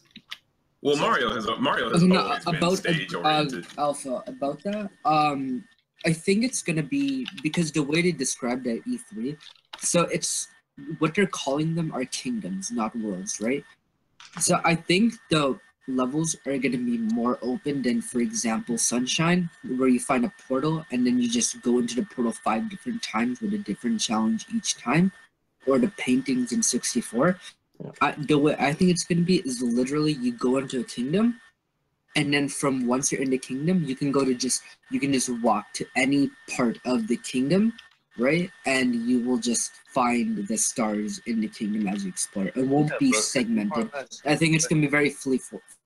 I mean, but more or less, the Odyssey is going to be the exact same thing as the portals. You're just getting into it, it flies up, and then all of a sudden you're in the world. But like I said, that's not even a flaw in the game itself. That's just a flaw in my expectation. I was hoping that the game would be fully open world, but it's just open world-ish. The thing is, I think I was explaining it it's not going to be like 64, because with 64, each time you go into a painting and you get into a world, you can only find 1 star, right? Fine, this is going to be segmented in that you go to different kingdoms, but once you go into the kingdom, you can go find any of the, let's say there's 5 stars in the first kingdom, right? It's not like you have to go get the first star and it's like this section is where the first star is and you beat that section, you go to the next section of that kingdom. It's literally you can go to the final star and get the stars in any order you want, right? So that's why I think it's going to be much more open than 64, but obviously not an open world from the very beginning. Right. And so something that really sorry, I guess we're done with that's all good. We are way behind in comments again. So just like power round, would you guys play BK64 HD remake? Yes or no? Hell yes. Wait, what? Would you guys play BK64 HD remake? Yes. 1,000 times yes. Yeah. I never played the original DK64, so I'd like to try it out. Earlier I said it's one of my favorite games of all time. So yes. Min, am I saying this right? Miguel? Oh, Miguel. That's how you spell Miguel? I'd assume so. Miguel 1205 says, what if Min's hair isn't real? It's just a random bowl and noodles on her head. Yeah. Nice. I personally, every time I look at her personally, I'm like, I hope that's noodles. Yeah. I really hope that's noodles, because that would just be hilarious. So wait, what if Min is actually like a former cancer patient and she's just wearing the bowl to cover her bald head? Oh my goodness. goodness. To go real gritty with that. That was... No. The best part is, how is she keeping that bowl on her head? This is the question. It looks like a beanie. It's a hat. I want a beanie to be just like that. To be honest, I want a beanie bowl hat. Just yeah, like where's Nintendo? Where's this merchandise at? Come on, Nintendo. Yeah, let's go. I'd buy it. Nintendo. is just outright ridiculous. I'm pretty sure her arms are noodles. So how the hell, like? So yeah, she's pretty much what 40% noodles already. 40% noodle. We're talking about some ancient Aztec magic that changed these people's arms into like springs. It could be anything. Her arms could be noodles. Who knows? Exactly. And just real tight noodles. Maybe that is her hair. It's just her noodles are hair. Her hair is right. She ate the noodle fruit. Now she's Isn't a noodle human. Springman's hair is spring? He has a pompadour styled in a spring. I don't think his hair is actually a spring. Okay. I think for him, the arms power didn't transfer to his hair. Guys, his hair is obviously toothpaste. That's true. Dude, can somebody get to work on a meme where he's just like, getting a dab of that stuff off with a toothbrush and just there's probably already some of those online. Dude, that would be too cool. Just it just grows back. Real talk though, I really want that beanie. Like, step it up, Nintendo. I'd buy it. I want Star Fox remastered. I want Donkey Kong remastered. I want all those games, all the big 64 games remastered. Nah, Star Fox. They need to make an entirely new game. They need to stop making bad Star Fox games. No, Paul, the thing with Star Fox, I guarantee, with all the Wii U ports that were put on the Switch, I'm very surprised that they're not just making a port of Star Fox Zero to the Switch, because the only reason that game got bad reviews are because of its controls, right? If they just port it to the Switch with normal-ass controls, I guarantee you people will like it. Now, I don't understand. They should have seen the Switch as a second chance for that game. Yes, yeah. The reason why I didn't like Star Fox Zero is because you couldn't control the way they had all these options for the ship, but you couldn't control the way you wanted to play. You had to play the way they wanted you to play in certain stages. Okay, I thought it would be freedom. I thought it would be more of a free-flowing experience and being able to utilize things and judge whether or not what was viable on your own. But no, they centered the gameplay around the way the ship transformed. Star Fox Assault to me was the best sequel to the franchise. Yeah, it was an evolved version of 64, which was great. And 64 was an evolved version of the game that came before it, which most people aren't aware of. But it was literally the same game. Yeah. But yeah, no, Star Fox Assault, they need to do games, they need to do it just like 64 and Assault. That's the ideal way to play that game. Nintendo doesn't have games like that. Yeah, I actually played through Star Fox Assault again, during my winter vacation, right? It still surprisingly holds up today. And by the way, that genre is called a rail shooter. For those of you who didn't know, all the Star Fox games are rail shooters. Basically, you're on a track and you try to achieve the objectives as efficiently as possible until you make it to the boss fight, and then it becomes more free flow. Oh, like the gummy ship sections in Kingdom Hearts. Exactly, yes. Which are my favorite part about that game. People know I'm not a Kingdom Hearts fan, but the gummy ships was godlike. Kingdom Hearts 2 was the good ones, and Kingdom Hearts 3 weren't that good. Yes. The only thing I didn't like about Star Fox Assault was the ground sections. I love the Landmaster personally. The Landmaster I'm fine with. I don't like. You mean the? Oh, okay. Okay, yeah. I get what you're saying. Yeah, on foot is boring as fuck. I was never a huge Star Fox guy. I only had the one on. I enjoyed that one. So. What else we got, Kat? I haven't actually been keeping track of the chat just yet. I'm sorry. I thought you were on there. Yeah, but I thought we were too. I was too slow. I was behind the chat. But I did want to say, if you guys haven't already, make an account on Hashtag, our sponsor, Hashtag. If you have not already, it's a new social media website where you can, share your stuff and everything. It's basically Twitter and Facebook all combined in one. So if you guys haven't made it to Hashtag, yet, especially if you're a content creator, Hashtag is the place for you. Yeah. So Gavin.I said, what would be the best Pokemon mainline game? Wait, what would be the best Pokemon mainline game? Diamond or Pearl remakes or a new Pokemon game? I've said this a million times. I've said this a million times to a million different people. They're never making a remix of Diamond and Pearl. Wait, It why? doesn't. It makes no sense. Diamond and Pearl has no standalone features that didn't come from other games. Diamond and Pearl set in motion the storyline that the games are now retelling. They're like, if you've been paying attention to the canon of Pokemon, they've retconned the original Red and Blue and Gold and Silver. No, it's that they're in different dimensions. There was no retconning. They have different timelines. It's a soft retcon. It's a way of retconning without retconning. No, all the remakes are a separate timeline from the originals. The originals are their own timeline. So like Red and Blue is in the same dimension or whatever you want to call it, universe. I understand that. Pearl, right? And I understand that, but Diamond and Pearl sets the narrative. I did this whole big thing because actually I was an advocate of the remix for Diamond and Pearl, but it just doesn't have enough standalone features for it. They would have to create a whole new game. But no, Diamond and Pearl actually does start the storyline that goes back and covers the Ruby and Sapphire. It fits right into Diamond and Pearl because again it doesn't really, Diamond and Pearl doesn't really interfere with anything. And the way its ending kind of reinforces that idea that there's a separate universe. Okay, the reason I think that Diamond and Pearl will have a remake, or see the thing I don't like, and the thing I think they might approach differently with Gen 4, I don't like that it's always a remake. I wish they would make a sequel that happened in the same region, like 5 years after. It's kind of like Black and White 2. Yeah. Sort of like that, right? Yeah. But like more of a bigger, but more big as in like a remake scale of that, right? Mm-hmm. But the thing is, the reason I'm like really convinced they're gonna do it for Gen 4 is just because of Cyrus. I definitely think that they're gonna make a remake and Cyrus is gonna come back from the distortion world, right? Because I think that 10 years ago, I definitely think that the Pokemon company was setting something up with Cyrus. So I'll definitely take that. Yeah. If they do a sequel and it's about Cyrus coming back from the dimension, okay. Yeah.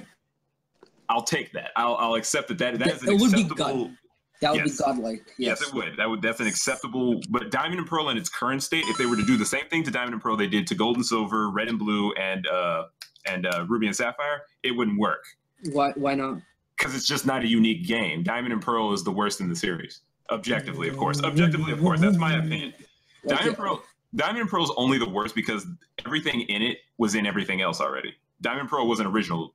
I didn't play Diamond and Pearl. I played Platinum, right? All that Diamond and Pearl did was just fix the mistakes that Ruby and Sapphire had. Yeah, it was basically Ruby and Sapphire 2.0. But the thing is, not every Pokemon game had to do something completely new. Like what did Gen 5 do that was completely new? Just add seasons, right? Ruby and Sapphire made a lot of mistakes. For example, you couldn't catch them all, and there was no day-night cycle, things like that. So right, which Gold and Silver had all these features. Exactly. So Diamond and Pearl was more or less just a way to fix the mistakes they made with Ruby and Sapphire. Yeah. Basically, this is what I'm saying. Diamond and Pearl made the series consistent, and from there, they've been consistent. There's always been either a day and night cycle or a seasonal change. What did Gen 5 do that was like big for the? Who's Gen 5 again? The one with the shitty Pokemon designs. No cursing. Okay, my bad. Second warning. No. What? No. Seriously though, which games were Gen 5? I'm trying to count. Unova, like the ice cream Pokemon was in it. Trubbish, the garbage Pokemon. That's Black and White. Black and White. Yeah, that was Gen 5. Black and White basically. Black and White actually did do something.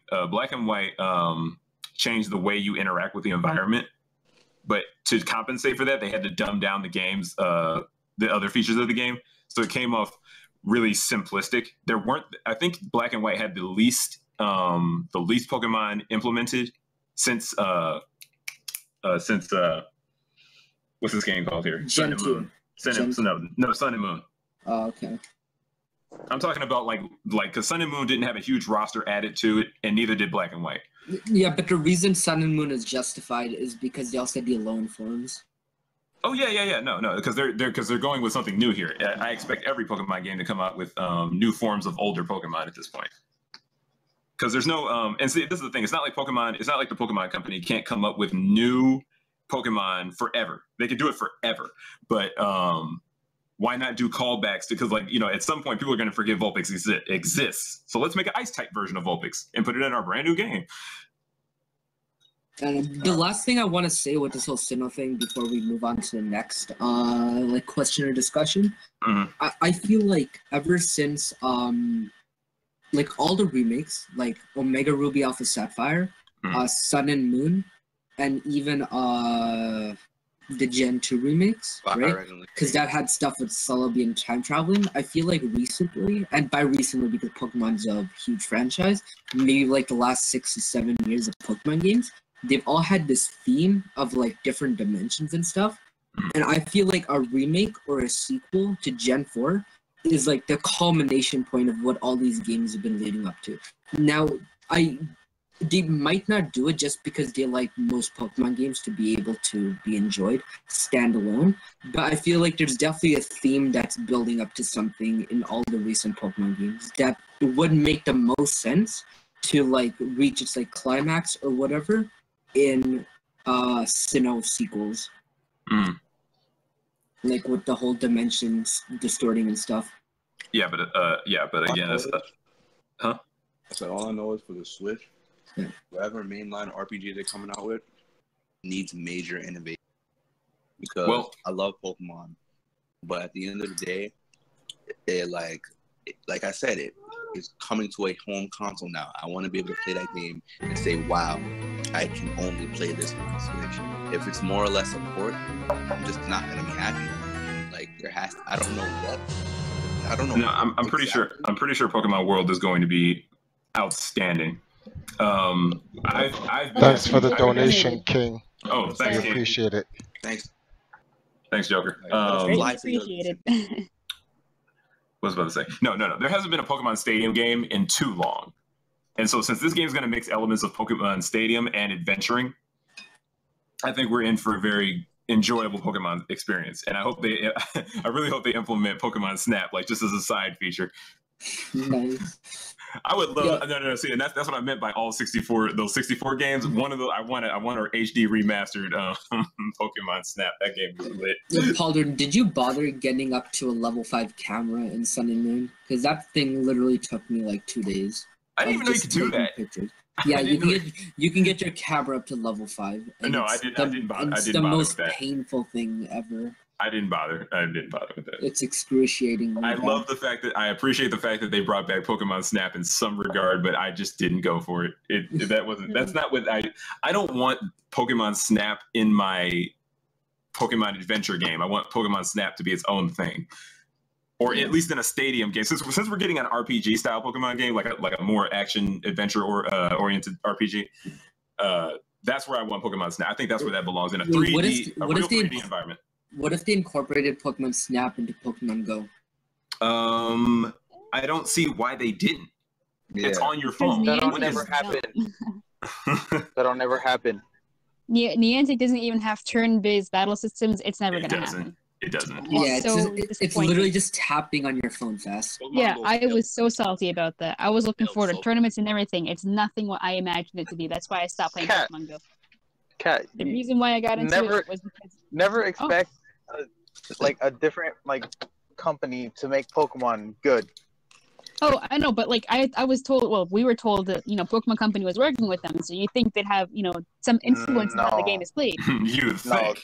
Yeah. No, hold on. First of all, like, no one ever said the Pokemon Company was directly working with them. They were giving them like the availability to use Pokemon stuff. They were never working with them. Niantic was doing it all on their own. Okay, so if Niantic wanted to make a Pokemon game, you think they know what a Pokemon game is? I mean, there are just simple things that we all enjoy about Pokemon. We could list them, but it's like, ugh. The Pokemon Company published the game because when you go on the App Store, when it says Pokemon Go under it, it says the Pokemon Company. They published it. That means that they clearly looked at it and overseed it and was there overseeing them during the development process. Mm-hmm. They were like, "This is fine. Go ahead." Yeah. To be honest, I feel sorry, go ahead. I feel like they just didn't care because the app is free. So they were like, you know what? We're not making any money off this. Mm-hmm. We don't give a damn. Just bring it out. And we're over here making real games. They're technically actually making more of the money than Niantic is, anyways. Licensing. Well, yeah, and microtransactions. You're right. They are making money, but not immediate money though. Oh, sorry. Yeah. So, like, you know that trailer that they had for Pokemon Go, and how, like, that Japanese dude was, like, walking into a stadium full of people, and he was, like, his Pokemon opponent, like, his trainer opponent, whatever, was, like, there, and he was just standing there, and I don't know, I thought they were going to duke it out or whatever.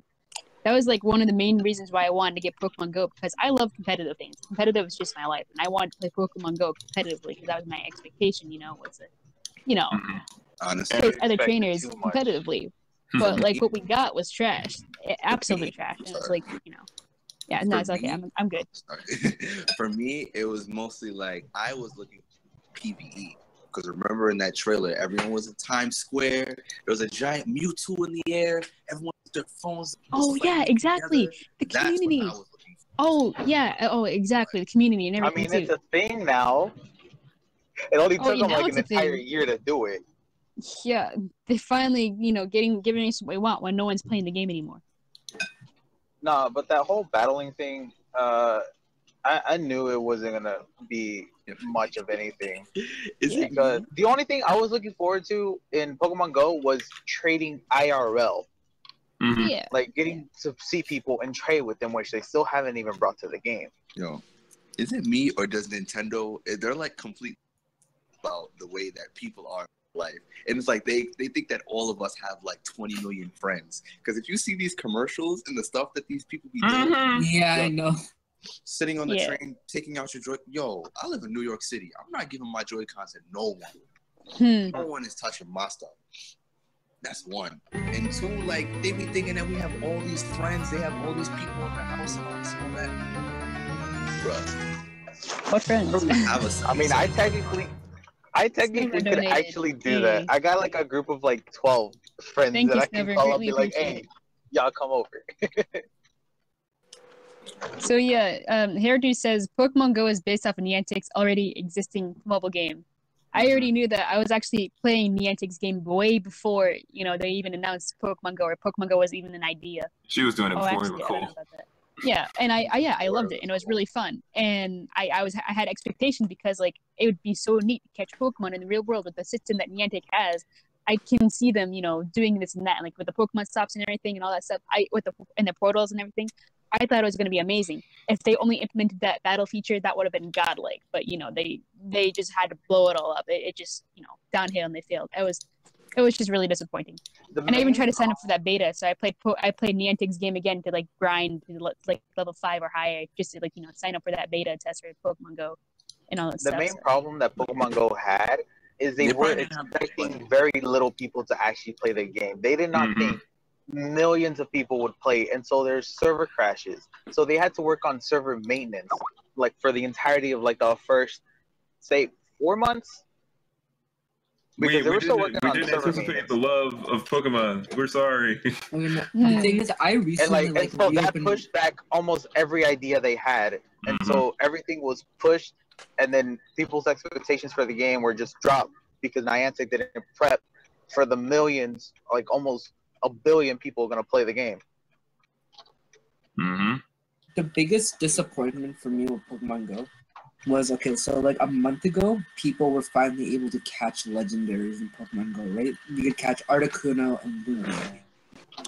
But the thing that made me most excited about Pokemon Go when it came out was in the trailer, they made it seem like legendary Pokemon would only be like raid bosses that you'd have to go to like Times Square or like a big city central place. That's right? what I was and gather with like 100 people to take down that Pokemon.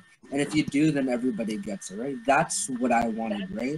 And that's what I was like, okay, if that, and I was like, okay, if that happens to where like I'm in Toronto, if I could go to the CN Tower and there's like 500 people playing Pokemon Go just trying to get a Mewtwo, I would have played the shit out of Pokemon Go, but that didn't happen. Oh, okay, I'm sorry. Okay. Third warning. Jeez, how many do we got? It's anyway. Hey, it's only the 5th time it's happened. across all of us, because I did it. I think I did it twice. Okay, I thought it was Sahil specifically. I'm like, what? No, Sahil's 3. I think me and Sahil are the ones. It's me and Sahil. I did it twice, and yeah. I'm only once. Yeah. And then You guys need to chill. It's 6 It's minutes. not that serious. It's not that serious. While we're on the topic of Pokemon, while we're on the topic of Pokemon, yeah, Miguel asks us to read his list of dead Pokemon games that were never released. And I guess it says Rip Pokemon Z, Celestial Diamond, and Temporal Pearl. Water Blue. 4th gen remakes I would expect to come within the next 2 to 3 years. Yeah, Water Blue, Clear Crystal. I can't speak. Help. Clear Crystal and Starred Emerald Remakes go. will not be made of any 3rd version game. I can assure you that. Yeah. Mm-hmm. Yeah. There's no point because we're talking about just technology. remake the originals. Yeah, we're talking about technology here. We're at a point where it's like, okay, we can make Fire Red and Leaf Green and just have everything that we had envisioned for the 1st gen just in those games. But what I don't understand, technically, they don't even need 2 games. They can just make one, but they want to make more money, so split it up. Yeah. What I don't understand is why Pokemon Crystal is not going to be on the eShop whenever Gold and Silver drop, because Pokemon Yellow was with Red and Blue. Right. I think we had that. I think you and me had that conversation earlier. That just doesn't make any sense. I'm like, why is Yellow so special? I feel like the reason is like compared to other third installations. Like Yellow is like the difference between Red and Blue and Yellow is much bigger than the difference between Gold and Crystal. Actually, I would say no, because Crystal had a completely different story. Yeah, it had a completely different your objective and yeah. Sorry. Go ahead. You basically had to go around with Yucine, like with the Suicune. Like that was the main purpose of the game. Right. Was like, oh, this Suicune likes you, and it's like it wants to be like around you. That was the whole purpose of the game. And whereas Yellow was basically like, okay, it's the same game except we're going to orient it around the 1st season of the original Pokemon anime. Exactly. And you're just going to get a free Bulbasaur, you're going to get a free Charmander, you're going to get a free Squirtle, but wait, there's more. Pikachu follows you. and then after that, the game's the same. Yeah, when you play Pokemon Yellow, you really only get to pick 2 Pokemon to be on your team. Like, I'm pretty sure everybody who played Yellow had Pikachu and the 3 starters on their team. I scrapped games to this. I scrapped Pikachu. When I couldn't evolve Pikachu, I scrapped Pikachu. Why would you want to evolve Pikachu? My second playthrough, I scrapped him. Raichu is an evolved form and is stronger. Well, you got to keep in mind too. This isn't the evolved. This isn't the fully realized Pokemon game. And Yellow was still following the Red and Blue. Like, it's just a fun game format. So you could evolve Pikachu, and it would behoove you to do so, because having a Pikachu versus a Raichu just isn't going to work.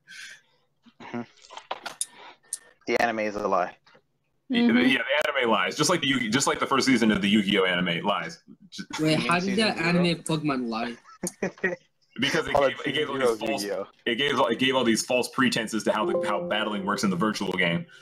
Oh yeah. He's like, you can't zap a Onyx. He's a ground type. What's wrong with you? Hey, Pauldron, I'm just gonna fuse 3 Blue Eyes directly from my hand and summon a Blue Eyes 3, the 3-headed Blue Eyes, and just attack you. You can technically do that. All you need is polymerization. No, but he didn't wait to turn to attack. That's the thing. Yeah, like instant attack, no battle fatigue. He just summoned a Blue Eyes and attack. And he didn't even sacrifice it. You don't even have to. No. In the Pegasus Island tournament, you didn't have to sacrifice.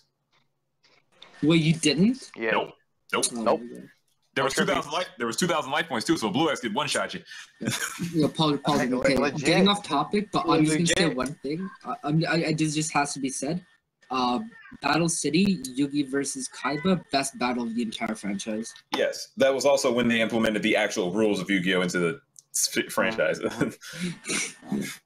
which made it much more relatable, which made it better, which sold more cards.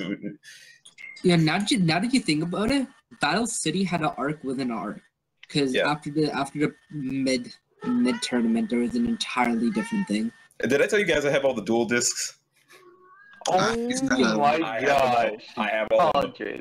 I have Yep. every single one. Hold on, I have the Wait, so you say you have the Orichalcos one? Yeah, I Yes. have that one. I have that one. Oh my gosh! I only have the Told classic you. one. Yeah, I yeah. wanna buy that off of you. Yeah, the Circle of I wanna Orichalcos buy one. I that. have that one too. I don't think you want me to give you a number. I always.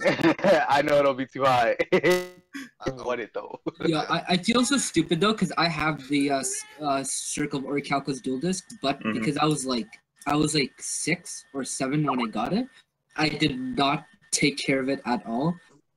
So it's not that it's broken; it's just like dinged up and stuff.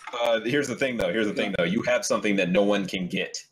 Exactly. It doesn't matter if it's dinged up. It doesn't matter if a piece of it's missing. No one can get it. Listen, I would all I'm saying, buy it off of you. if I picked that up today, like as in how old I am now, that shit was not leaving the No box. cursing. God damn Oh it! my gosh, Sahil. Yo, trash. Even That's I cool. haven't cursed, and I'm known for cursing. Like, hello. Exactly. That's surprising.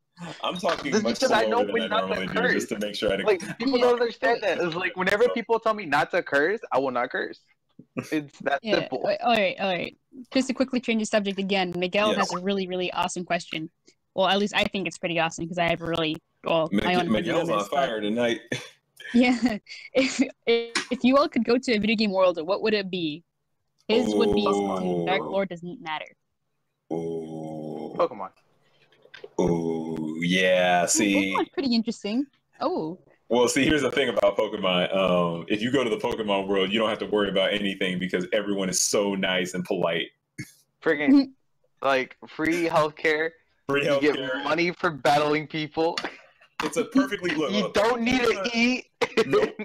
Pokemon is a Oh. You don't need to sleep. You can literally just go anywhere. The possibility. Pokemon is an uncorrupted communist society. Exactly. It's great. It's wonderful. Everyone is nice. Everyone shares, and you get to fight animals all day. The only bad guys are the people trying to like destroy the world. And you get to That's it. travel when you're That's all you gotta do. They're not even trying to destroy the world. They're See, just but trying. that's the thing, though. Yo, They're not wait. trying to destroy the world. Can we just But say that the their bad guys? actions lead to trying to destroy the world. Okay, wait, real quick. But let's not get off into a tangent. Is there anybody else who choose a different world?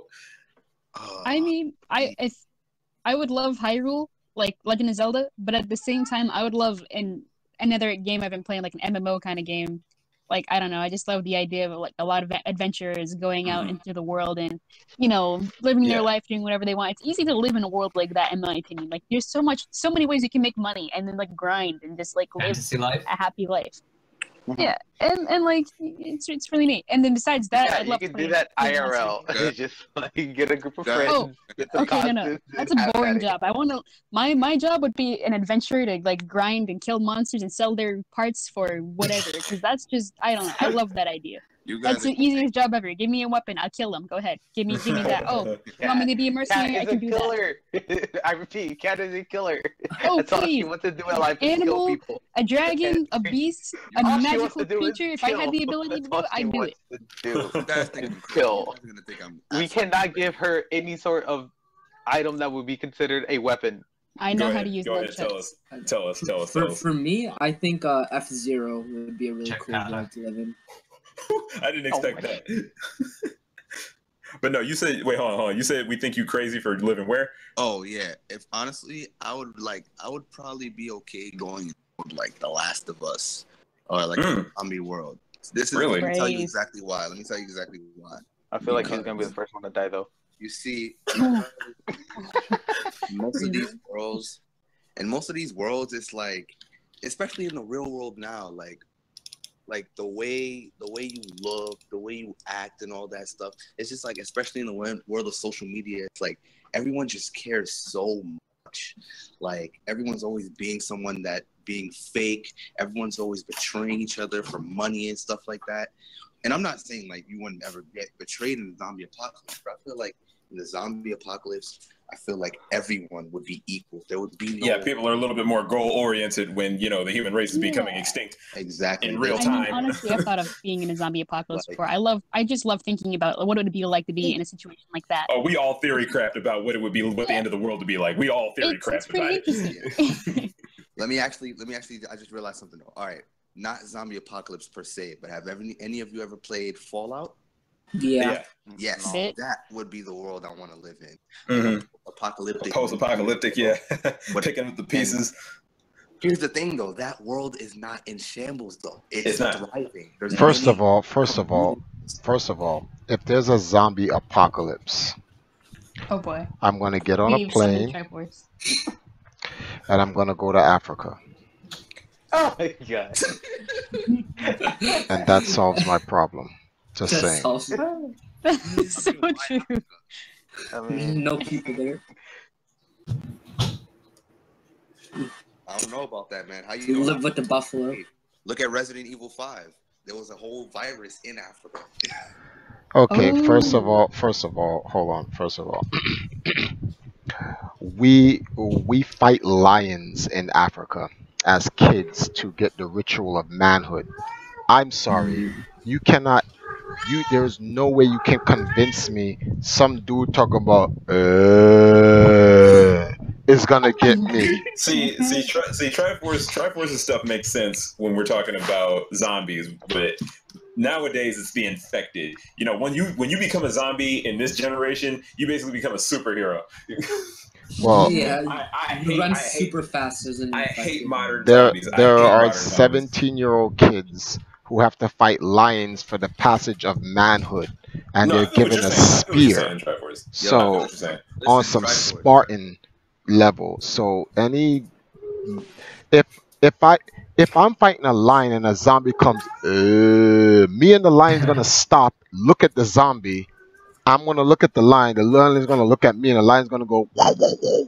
And I'm like, yeah, you can kill him. And the lion's just gonna go scratch, and he's just gonna fall into pancakes. But what about lion zombies? Yeah, that'd be sick. Okay, first of all, Talking mushrooms. Oh. Hash Tip donated. Here's a little extra. Hash Tip supports. Wish you guys good luck and lots of fun getting to Iowa. Oh, our sponsor just dropped us an extra $20. Thank you, Hashtag. We appreciate it. Guys, don't forget hashtag.com, new social media website, caters to a lot of today's technological geek social media needs. Yeah, mainly gaming. Hashtag.com. Hashtag.com. I'm You can- on there. Yeah, we're all We're on all there. on there, I hope. So We're you all guys on there. you can follow us. It's free to sign up. By signing up for hashtag, you actually support EMP. Oh wow, I just noticed that. The donation put us at 1,000. Mm-hmm. Hey, we made our first 1,000, so we're on our way. Thank you, our sponsor hashtag. We really appreciate it. But like I was saying, if I can kill a lion when he's regular, getting zombified does not make the lion faster. The lion will now be slower. Unless it's an infected. See, that's what I'm talking about. You're not thinking about being infected. We don't know what kind of zombies we're going to deal with. Watch World War Z and tell me those zombies. Oh yeah, World War Z zombies are fucked. Oh my god! Stop cursing. Oh my god. He cannot help himself tonight. Yeah, that's. Can we just mute him? This so we is the can first. stop This is the first time in Discord I haven't been allowed to do this. Okay, it's hard. Whoever swears Yeah. donates $5. I was 7 or 8 about by to now? say that whoever Okay, curses, Okay, guys, listen. I'll whoever donate curses $5 to EMP tomorrow. Can donates that cover my $5. swearing? Yes, actually it does. Make it 5 per No, wait. curse word. No, that's what it $5 is. per word or $5 No, That's like That's 25 bucks. Can That- it be 5 overall for like the night? Or For Then ten- you just yeah, pay for- $5 and you have license to swear all you want. No, because then I don't you'd know have that. trolls That's who would gonna be come like on. 1,000. You're gonna have $5 trolls who are per gonna come swear. on and say Triforce, here's $1,000, and then it's just gonna be like beep, beep, beep, beep, beep, Alright, how about And then the cash back. every 3 strikes? Also, this cat is basically an animal. Okay. Donate every Can my phone stop turning off for no reason? Okay, out of all the video game characters you guys know, name a video game character that has the power you want to have. Empire Arcadia. Sorry for changing the subject.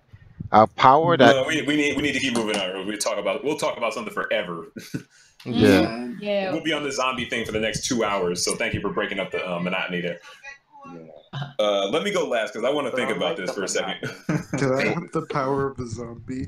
The Can I power. just have Deadpool's powers? The power of the zombie. What is that? Can I just have Deadpool's powers? No, I'm kidding. Well, think about it. The power of a zombie. Back to not to go back from the topic of zombies and all, but I mean like. No, that's why I said they it. only So we walk go around. back on the topic. Well, I know. I'm gonna say this right now. I would want Link's Triforce of Courage. Oh, I was just thinking. All right. Nice. Mine. I want Kirby's power. Oh my Anything you get his power. I want Kirby's power. Yo, can I just get Rogue? Is this just video games? Rogue from the X-Men. Can I get Rogues? Why would you want rogues? Because Not video games, Rose power will hero. get the power of anyone she touches, basically. Yeah. Well, he would also like in earnest. He would also get the Captain Marvel powers. Yeah, just So it's Captain off Marvel of on that. top of Rogue. Rogue, yeah. I This is want to keep playing. So So it's wait, is it nerfed to Stop. like just video Oh. game, or can it be like anything? Well, most things are video games You now. just say so yeah. Okay, Oh. I think we should keep it to video games that like start off as video games, Video not game like character. spin-offs of movies. Yeah, because if we go into that, Superman Yeah. video. Yeah, games. so you can't do like superheroes that are in video games. But yeah, like I said, I'd want to keep I playing. kind of feel like that's like pushing the line. Scat. That This cat- fucking cat Because is- technically, Meow? X-Men didn't start as a movie. It started as a comic. So I could technically still use X-Men characters. Miguel asked specifically video game characters. Yeah, that's what I figured he wanted. Give me a second. Give me a Whose second. origins are in video games, are closely tied to video games, Because there are so and many. are mainly associated with video games and not like comics and movies. Oh, I know. I would want psychic powers like Ness and Paula and Lucas and crap. I'm so stumped. That would right now. be lit. Triforce, Like, can I ask you a question though? Yeah, what's up?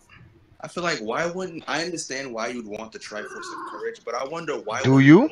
Triforce of Power, because with the Triforce of Power in your ideal world, there'd be no link to stop you, so you'd be unstoppable. Not with true. The Triforce of Power. But Miguel didn't specify your ideal world. Okay, here's the thing. The Only Triforce. Just the powers, yeah. You'd have to understand what the ability of the Triforce of Courage is. The Triforce of Courage enables me to be able to have the courage to fight in any situation. Period. The weakness of the Triforce of Power is that it's the Triforce of Power. The Triforce of Power can defeat you. It can corrupt you and beat you. So the power you have can be your own demise. Pretty much, yeah. The Triforce. The problem with yeah, exactly. Think about that right there. The problem with Each one of the Triforces are poetic. They're not. except They're for not, the Triforce of Courage. The Triforce of Courage Yeah. is a catalyst itself amongst them all. The Triforce of Wisdom is all-knowing, but it has no power. The Triforce of Power is absolute power, so it will corrupt absolutely. The Triforce of Courage is the balance. The Triforce I of actually Courage is didn't know this nuts. stuff. The So, thing Is with the it Triforce balance? of Courage, yeah, it gives you the willpower to do anything, but it doesn't give you the means to do anything. Well, Not why true. I, That's why Not- it that, takes that's why wisdom I and would go power. with the That- Triforce yes, of Wisdom. That It takes no. wisdom and courage to overcome power. wait, if Link has the Right there. Triforce of Courage, I don't want to see him with the Green Lantern ring because he'd fuck you up. Oh, sorry. Up Yeah, like $5. okay, you have all the courage in the world. You know something? We're gonna have to make a rule here. $5 every time a dude curses for real. That's Because what I'm saying. you need both Make of it them? $5 per curse word. The quarter. Jeez. I mean, but Triforce, you just said the N word. I did. I mean, that's different. Yeah. When? Did he tell them somebody watch it back on the street? What? He put $5 into his own page, into his own. $5 every time I end curses. Oh, I don't did say think he that. said that. No, I did. Dang. It's probably I don't reactionary remember saying it. because I don't either. you hear it all the time. So No, that I'm listening to everything you say though. Like, how in the world? if he heard, Was it during the zombie thing? Was it during the zombie no, thing? it's what I just said. I said looks like I said we should charge N dudes $5 every time they curse. Oh. But it's And such a I just did. it's so normal now in society that it just comes out. Any other time I hear you say it? No, I know. That's my dilemma. Well, Yeah, but anyway. Anyway, like Link with like a Green Lantern ring Would be oh my lord. ridiculous. It would be ridiculous. He already is a Green Lantern technically, just doesn't have the manifestation powers. No, but he'd have God tier will. Yeah, Mhm. and light He manipulation. just- Yes. Destroy Hal Jordan. Oh no, Hal Jordan couldn't mess with him. Hal Jordan Yeah, get bodied. Right. What is this? I'm What? still stumped. I don't even know what No, I I want. don't. But like I would I- want. I'm just gonna psychic look at my powers shelf of video games and pick one. from Earthbound. Like Earthbound psychic powers. Holy crap! Just like PK Fire is like you're dead. Don't drop my That's it. 3DS You're on the done. floor. I I want think I want the ability to hunt giant, big monsters. Like, you know, those monster hunters that are human, supposedly, but they can wield these big butt weapons and, like, not Yeah, even, like, the not she even, wants like, the stagger. she wants the physical abilities of the monster hunter. Well, it's not just the muscle, but also the shapely body. So like she's not the monster hunters clearly all not- them like, piles of muscle. they clearly They're have like different wait. anatomy. Wait, I know They can still wield these gigantic weapons. exactly whose powers I want. I want Beautiful Joe's. Oh, That's a ridiculous power. I never thought of it. Beautiful Joe is a Beautiful Joe. ridiculous power, B. It's either Beautiful Joe or Neku from The World Ends From You. What's his power? What's Beautiful Joe's power? Oh Beautiful my. Joe's power is like to slow Movie down powers. time Slow down, speed up, Speed up. and rewind. go Mach speed. Oh yeah, Mach speed. To slice the world in half. What?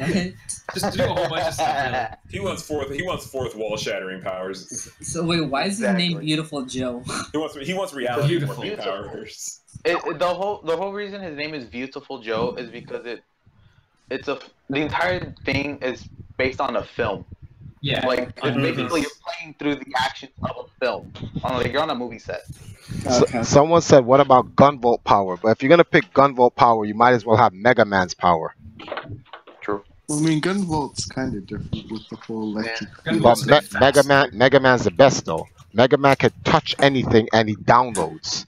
Like Mega Man, you can. If I wish, if as an esports player, I would want Mega Man's power. I'd go next to person for the tournament, grand finals, Triforce versus Daigo. Look at him. Put out my hand to shake his hand. He shakes my hand. He's finished. I downloaded it right there. If you're gonna take Mega Man's power, take X's power because he can wall jump and dash as well. Yes, I was just about to say that X would be the way better choice. Nah, X program has issues with it because oh wait, if you're talking about I thought you meant Zero. My fault. You're talking about no X is Mega Man. I was gonna get on that whole. Y'all do understand like the original story line for Mega Man X is that Mega Man X is the original Mega Man and Zero is Proto Man. You guys do know this, right? Yep, this is I true. actually didn't know that. I thought it was that I've seen the Zero episode. was going to be Mega Man X.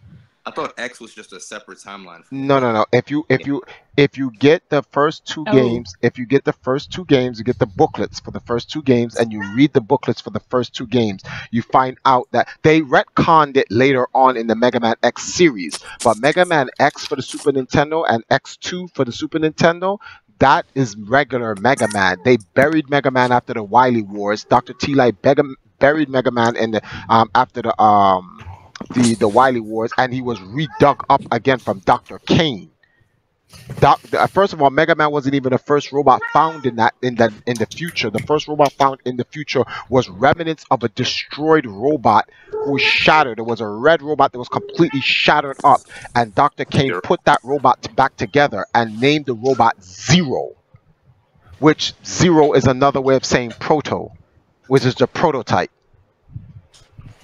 I want Sonic's powers. I'm just gonna say Sonic. What is Zero die in every game? Zero appeared in one of the later Mega Man games. Not like Mega Man X, but like original Mega Man. I forget which one. The what? I think Zero was like roughly hinted at in a different Mega Man game that wasn't like in the X series. That was in the No, I think I know what he's talking about. Mega Man Mega Man 1 through 4 all explains. All right, so when you play 4, when you play 4 and you're using 0, there's a whole scene where 0 has these migrating headaches and nightmares of Dr. Wily because he's Proto Man. In fact, he has Proto Man's colors. Proto Man is a red robot that wears a helmet and a yellow scarf. 0 is a red robot that has blonde hair, which is yellow.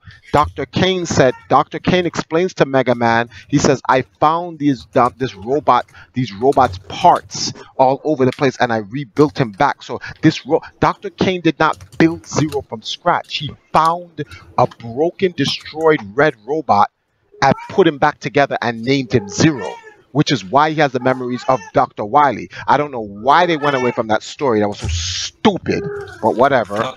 I'll be right back, guys. No problem. Okay. But Mega Man was put in a time capsule by Dr. T Light, which that's the point I don't even understand about Mega Man. In the actual game, Dr. Light is like, "I buried you because I turned." Dr. T Light turned off Mega Man and put him in a capsule. Dr. Kane dug him up, but Dr. T Light says, I wasn't sure if you'd ever exist far enough into the future, but just in case you did, I made you these X new gear that you can add onto you because I know the future robots will be far stronger. That's why Bio bodies Mega Man in the beginning of X, and 0 comes out of nowhere and just rapes him real free, and then you get these new armaments from Dr. T Light from the past, which upgrades Mega Man because the armaments Dr. T Light made are actually far more advanced than the stuff Dr. Kane is making in the future. That's how godlike Dr. T Light is. But unfortunately, they went out. Huh? Except for speech impediment in Mega Man 7. Well, But I find okay. that video, Yeah. allow it. I didn't in the bed for presenting. Wow.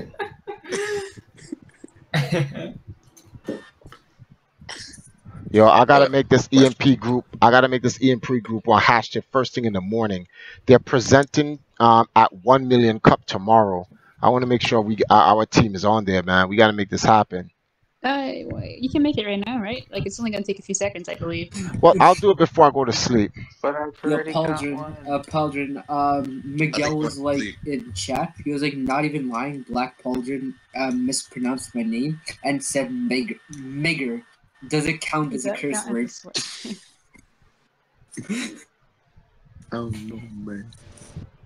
Does it count as a curse word? No, because you said Megger instead of the N word. Where do you get the R from Miguel? That's all I want to know. Miguel, yeah. Where do you get the R? I think he meant to say Mig, and then he's like, what? I don't know. It just slipped. I don't know. I don't think that was his intention. No, man. HB Big Smoke. What? I don't know. So why are these people paying that everyone? Let me see something. Triforce, not even lying. Black mispronounced my name and said, no, it doesn't count as a curse word. Yeah, we were just talking about the M word.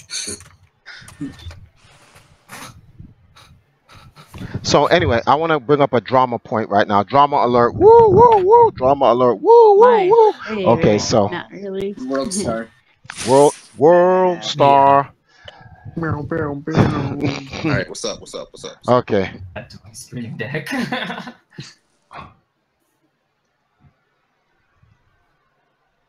Okay. So all right. So let's get over this. Let's get over this situation. So there was a tweet a couple days ago. We put out a video, the ARMS top 5 play videos, right? And I'm gonna go over this video right now. Wes and them is playing Smash Brothers, but I'm gonna go over this video right now. I want to show you guys something. Oh, that's our Smash Brothers division playing Smash Brothers right now. Let's go here. I want to read to you guys some of these comments on YouTube, and I want to bring up a situation that happened, and I just want to express the situation in its totality, like for what it is. Top. Okay, here we go. Arms. I clicked it. Okay. Boom. All right, so we're gonna pause this video right here, and here in this video, a guy. I'm waiting for the comments to load. Hurry up and load. Can you guys see this on the stream? Yep. Yes, you can. So on the stream, this guy comes out of nowhere and he said, "Wait, hold on. Let me see something. New comments. Anyone made a new comments? Okay, good. No. So this guy says, where is he? Where is he? Where is he? Where is he?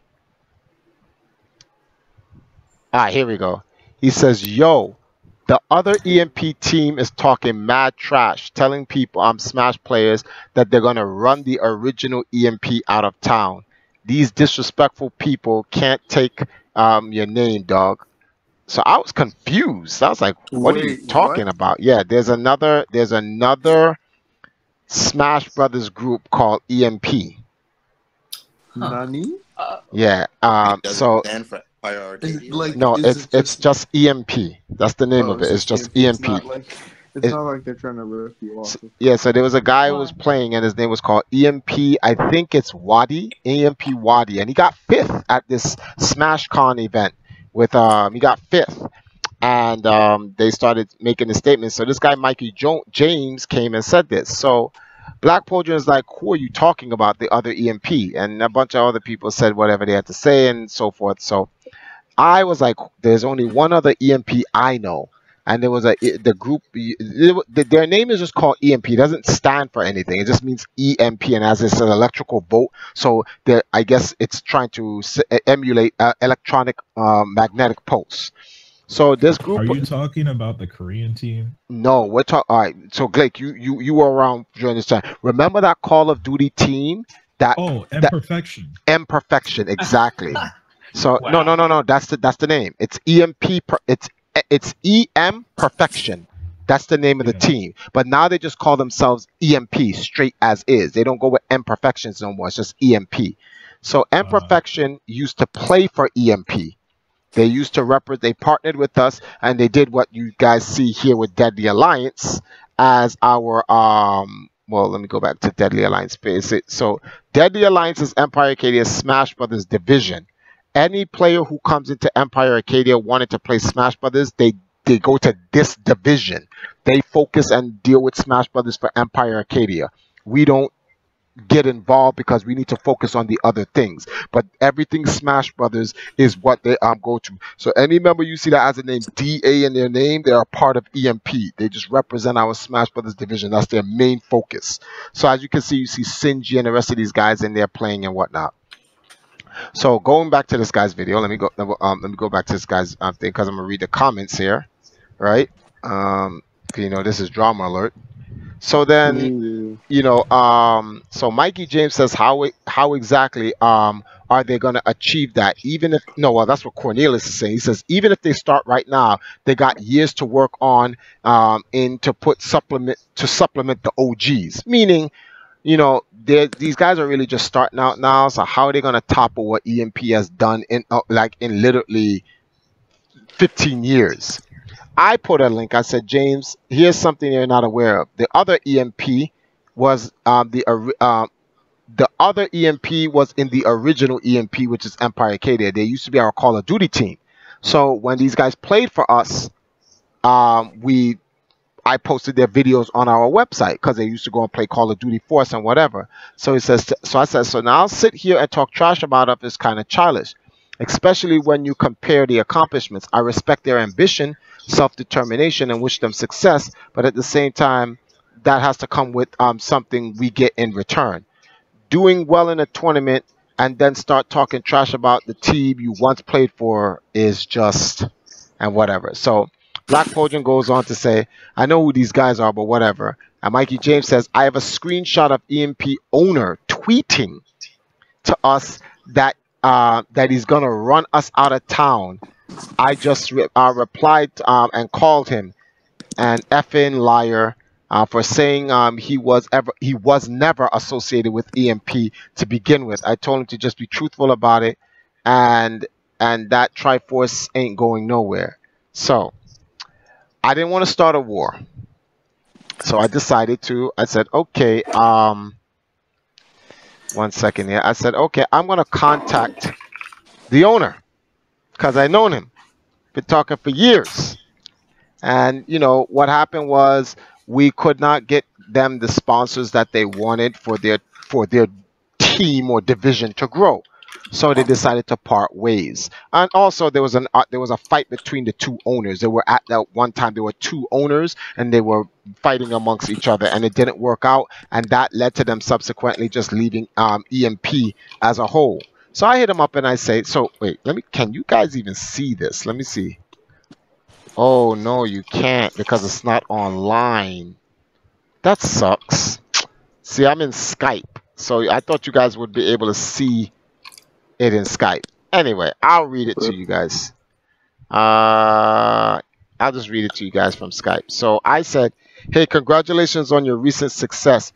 But there's some kid on YouTube, on our YouTube page, telling us that you were going to run us out of town or something to that effect. And that you were never associated with us. Whatever you said, whether you said that or not, it's fine. However, I would rather we just keep it respectful and professional. I'm not interested in following up with any beef or stuff like that. That doesn't help you or I. So he replies and he says, no.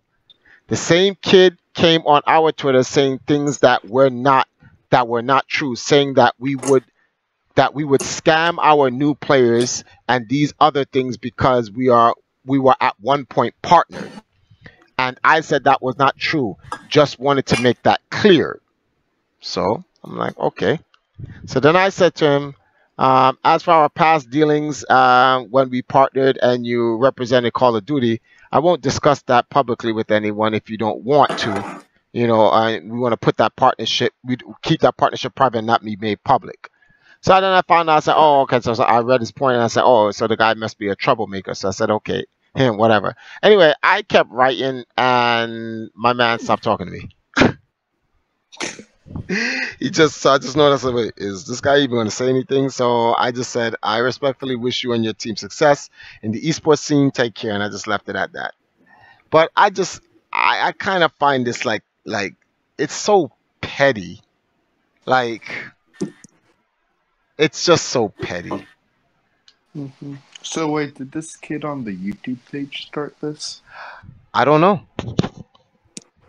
Honestly, I don't know. It's two people's words. I haven't seen the Twitter. The kid on the YouTube, Mikey James, says he has screenshots of the guy saying this. The person who owns EMP, or I'm not gonna call them Imperfections. I'm gonna stop calling this EMP because, like, real talk, we're the only EMP. So the guy who owns Imperfections his name is Levi, right? Berserker, that's his name. So he said he did not say that. He simply said that he's not going to scam his players, and that and that's just it. I want to believe him, but a part of me doesn't. That's just the reality. But like I said, it's neither here or there. I'm not going to denigrate EMP's integrity by getting into a piss match on social media from a team that's just starting out that used to play for us. Like, come on. Like, you used to play for us, that's enough for me not to say nothing. Like, you now saying something about us, it looks bad on you. So there's nothing for me to say. So I just look at it like that. That's the time for that. Well, I just find it funny that every time someone joins EMP and then they leave EMP, they have something bad to say about it. Like, okay, so why'd you join the team? They just want to go in and just get all of their, like, what's the word I'm looking for? Negative thoughts out front before they do anything else. And I always try to keep it 100% with anybody who joins EMP. I tell everybody in professional terms and in non-professional terms what EMP is about. So people who join and then become disgruntled and want to leave, I don't feel bad for them because I let them know what it is before they join. And the reality is a lot of dudes just want to join EMP so they can come up off of it. That's just the reality behind it. And once they feel that they're out of the way or they win a tournament and they're like, yo, I'm nice, they feel like EMP needs them. So then, yeah. I was gonna try to change the subject a bit. Okay, sure. You can. Mythical. Yeah, so it's all good. Mythical Bubbles asks, "Is this Discord public?" And I think now would be like a good time for you to explain what the Discord's about and all that stuff. Oh, okay. So it's about that time. This Discord isn't public. The Discord is actually semi-private. We want our Discord to focus on people who want to support the Empire Arcadia community, our agendas, our interests, and our causes. So we don't allow just anyone to join Empire Arcadia. We have people who join our community, but it is at some benefit to EMP. Whether people join our community to play as knights and valkyries in competition to help maintain our dynastic brand, or well, the whole administrating aspect is pretty much locked. We got enough people to do all this administration stuff for us, so we're really just looking for social media people and whatnot. And for those who don't, and you have to qualify for that, you have to have an actual social media following to be a part of the social media network, or it's pointless to just have a guy who has like 6 followers on Twitter retweeting us videos. No offense, but it's just reality. Like, how does that help get our content out? We also looking for content creators who want to help put the stuff that helps support the Empire Arcadia team on the EMP YouTube page. And then the best way to support Empire Arcadia is through some form of financial support. So whether you want to be a sponsor or someone who pledges, that's how you can join the Empire Arcadia community. And we literally are putting that in effect. Members who want to be a part of the community have to make a $5 pledge. What does the $5 go to? The $5 goes to helping us raise money for projects and events that we try to do for the team. Uniforms, sending out some of our players to big competitions. What's the word for this? Logistics in terms of consoles and stuff like that. All of those things, we need the money for it until we come up with a revenue stream that allows us to just generate that money on our own through our team, through like merchandising, where we don't have to ask, or AKA what the trolls will call, beg people for donations. But me, I think it's hypocritical. So if people go, "Oh, Triforce, you're a beggar online," I go, "Yeah, I am, just like everybody else," because there are other channels who beg for donations and they don't even give back a fraction to the community that we do. Name another YouTube channel from any professional gamer or anyone in the Nintendo community that just opens up a stream just to talk to the people on YouTube. I'll wait. Anyway, so to join our community, we request that people somehow support. And $5 a month shouldn't be hard for people to support. I know dudes are giving like $200 donations to streams in which dudes don't even talk to them during or after the stream. And like my sponsors, I have big sponsors who donate $500-600. I go to dinner with them. I hang with them. I get on Skype after stream calls. I have 2-hour conversations with them about life and all that other stuff. Like you see, our sponsor Hashtag was just in here, dropped the 20 bones on us after just dropping $500 the other day, checking in on us. I was just talking to him on Skype. So I try to make myself available to as much people as possible and to give back to the people that are supporting us. I can't say the same about others, but I'm not here to judge.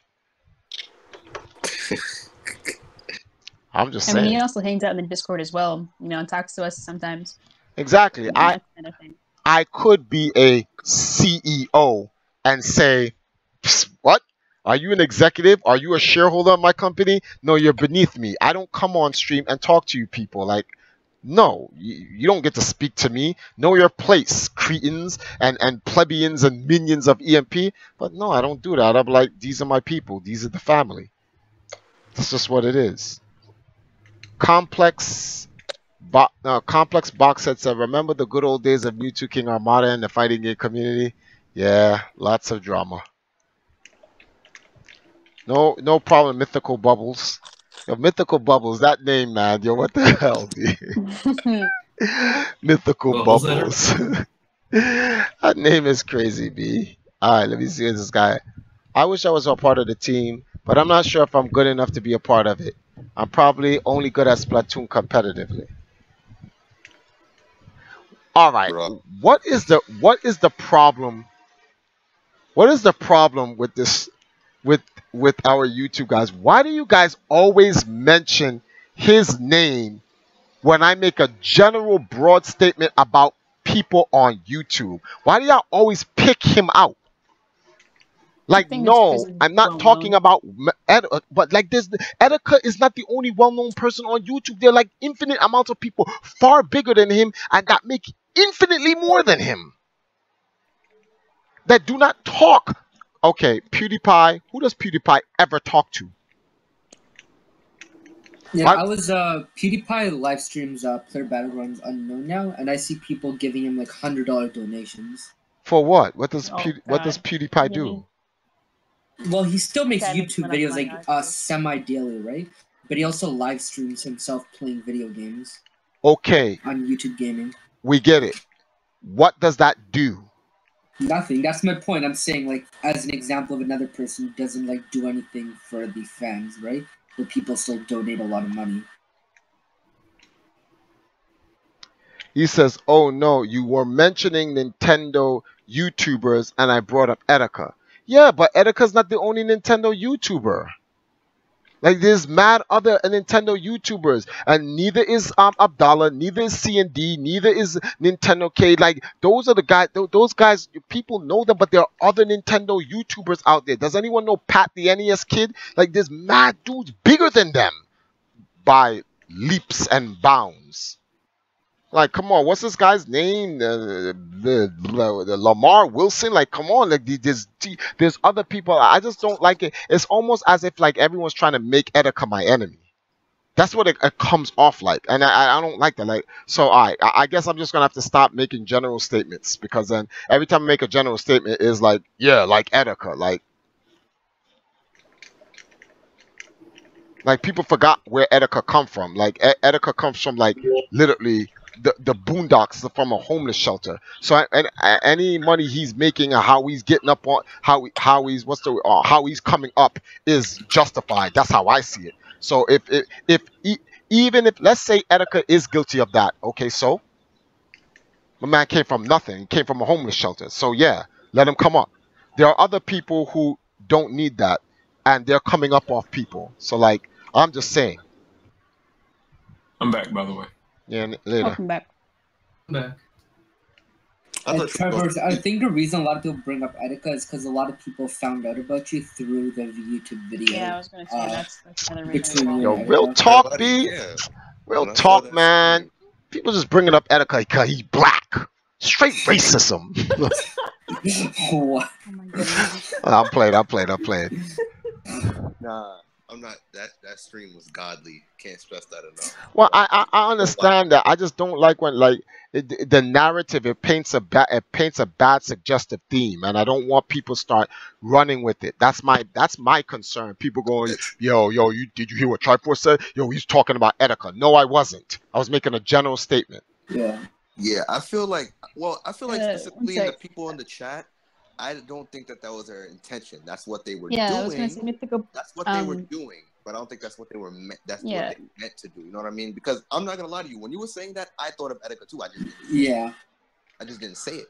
Oh, well, all right. Yeah, like just want to point out Mythical Bubbles. He's not just targeting you or anything. It might seem like that, like the way you worded that. It's not like Triforce is targeting you. He's just talking about like general people, like people in general. Like every time this subject comes up, you know, Etika is somehow always mentioned.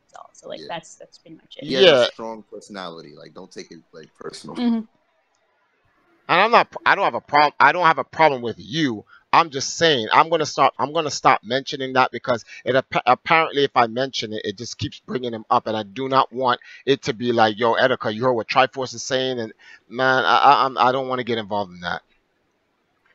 Okay, so let me see something here. All right, guys, let me go.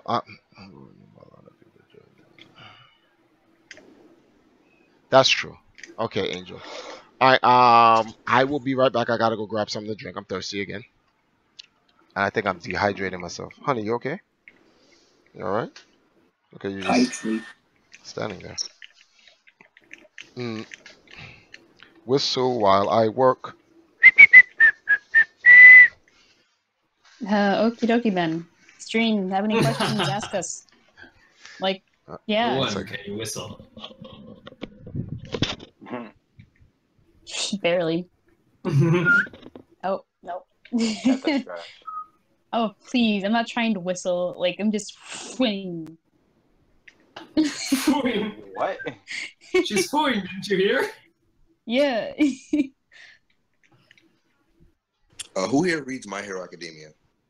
You're talking about caught up with the manga? Manga, the manga. No, I'm not caught up with the manga. I'm going to the once season 2 finishes.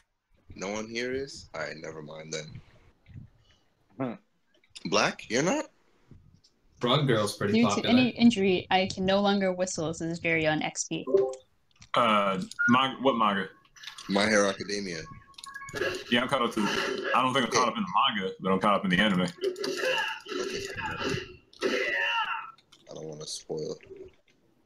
Yeah, no spoilers, please. No, I might like watch it. It wasn't even about a spoiler. I'm just saying that chapter 128 was a chapter that released with really bad artwork because they rushed it out. I was just saying that they re-released the chapter with better artwork. That's all I was gonna say. Like just the cover page or the actual panels? No, the entire the panels of the whole chapter. They rushed it out, so a lot of the artwork undone and just terrible. So they redrew it and re-released it. Right. I find that kind of surprising because I have a friend who reads the manga for My Hero Academia, and he always talks about how great the mangaka is, like at drawing and stuff, and like he's amazing. He's amazing. And the expressiveness of the characters. Like I feel like this has quickly become like my favorite shonen manga like of all time. And I've been watching Naruto for years now. But just from a storytelling standpoint, it's just too good. But yeah, we already addressed that. Yo, all I'm saying, Frog Girl, best girl. It looks like Wes is coming off for the night, so I'm going to return to our web commercials. Any more what you call it? Questions?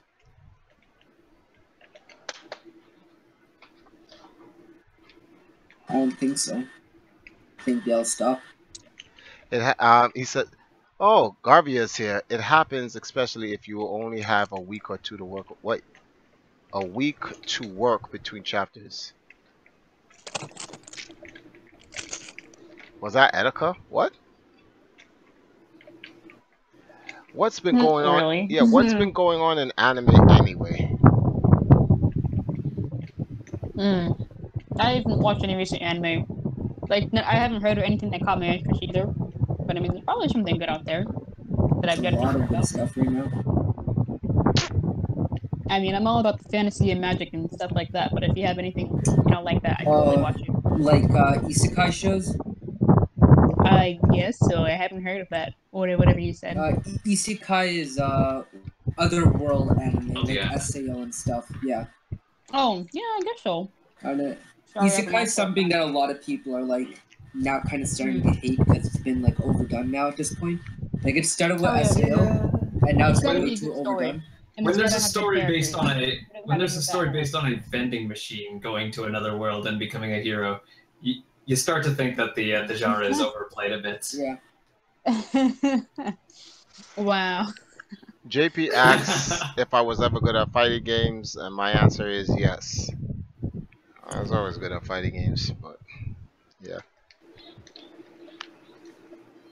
You should watch that video on his channel where he playing Smash just casually.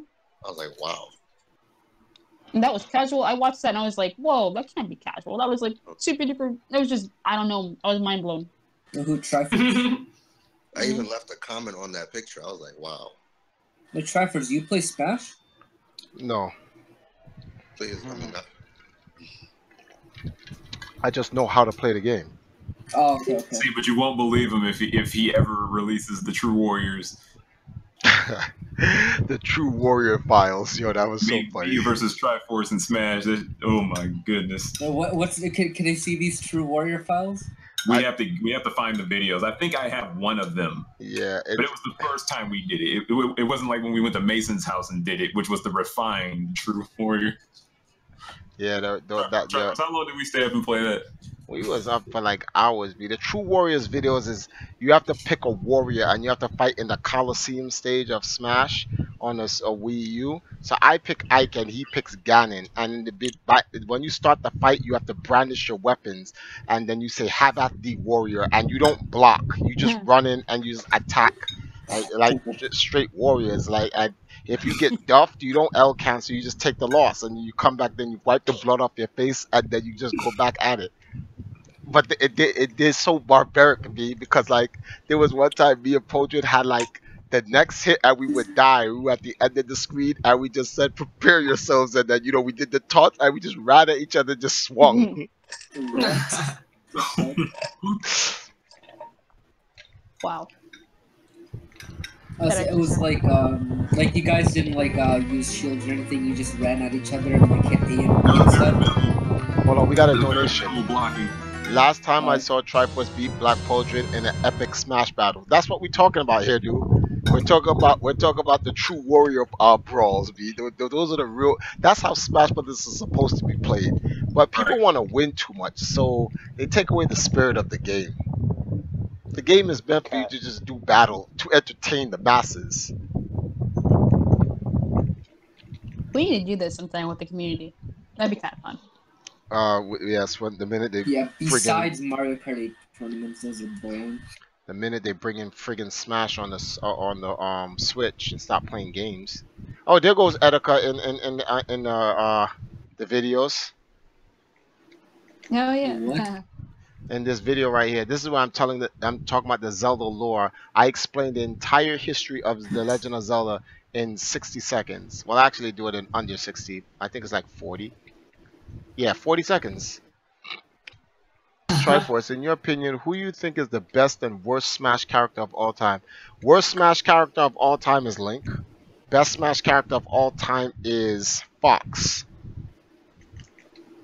Yes. Followed by Falco.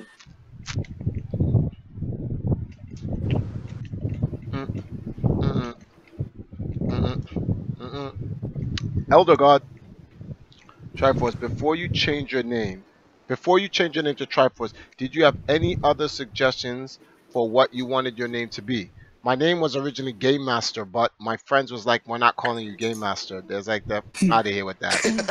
Yeah, there's like, since you like Triforce, we'll call you Zelda. And I'm like, what? Zelda's a girl's name. And then it's like, so we'll just call you Link. And I'm like, that doesn't even make any sense. Do I look like a Link? So there's like, all right, we're going to call you Triforce. And then that's Do how I look like a Link? And that's how I got the name Triforce. Wait. You wanted to be called, like, as in Captain N, the Game Master? Yeah, there was like, we're not calling you that. Well, you gotta understand, I'm around a bunch of competitive gamers, so they weren't hearing that. They was like, what? I just love the line, do I look like a Link? Because can you imagine an Evo champion coming up to me and saying Game Master? They're gonna be like, what? Egos were filled in the room. Dudes is not hearing that, B.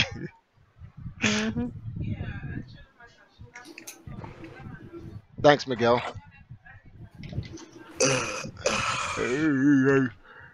Yeah, but we are tired. Wow, how long we been streaming? 2 hours?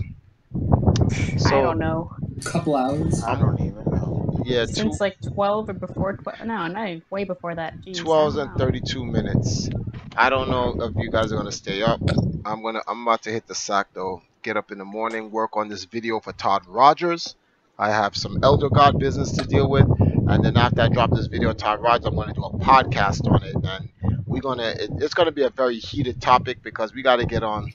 We did a podcast about this before, but apparently people don't take no for an answer, so we're going to have to murk somebody. We're going to have to expose people. Oh man. Lift up dudes' skirts. Evisceration or not to that scale? No, it's not any evisceration. There's just certain people just like, it's just annoying. Make sure to enunciate the M's very well when you say Game Master. It's very important.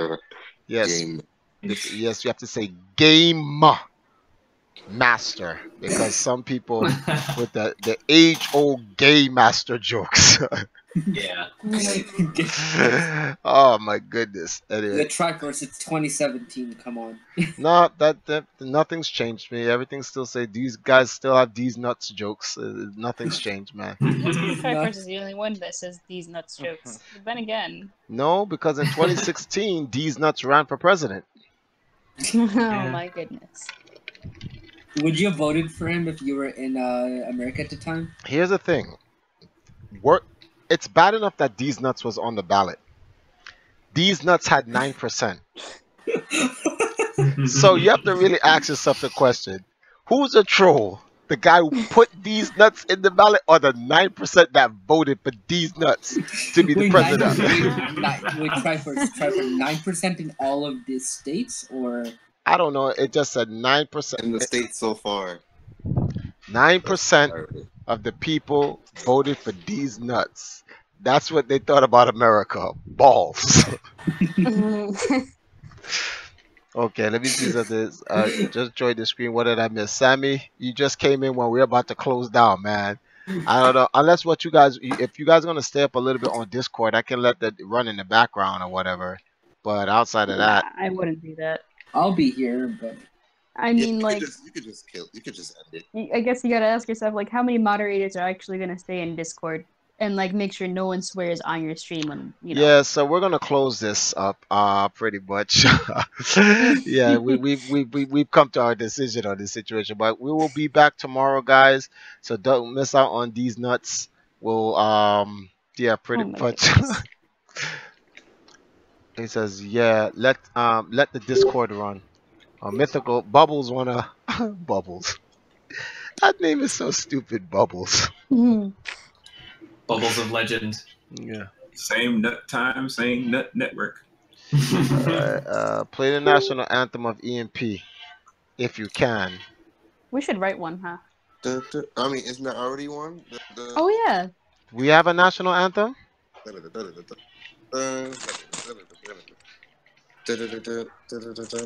Go like that, right?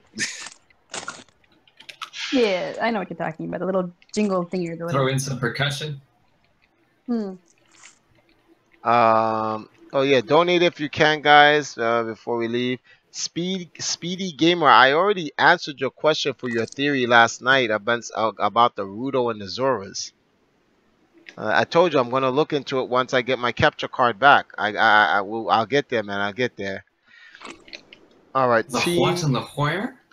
No, there's someone he's talking about the Rito and the Zoras, and there's a theory he has behind it. But that yawn is that time. So I want to thank everybody. Definitely, I want to thank our sponsors, Hashtip, for coming in and dropping a donation. I want to thank everybody else who dropped donations: Snover, King Joker, Hairdo, Hero of Traps, Nintendo, and everybody else that's made some donation. You guys, we broke the $1,000 mark.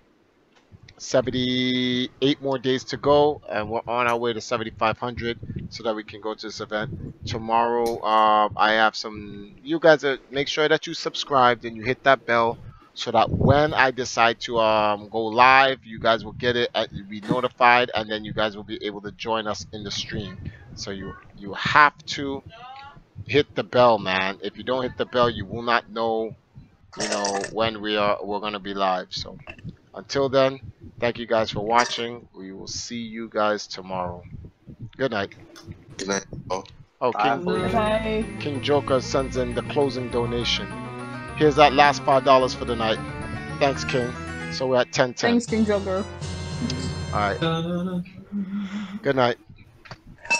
Good night, Triforce.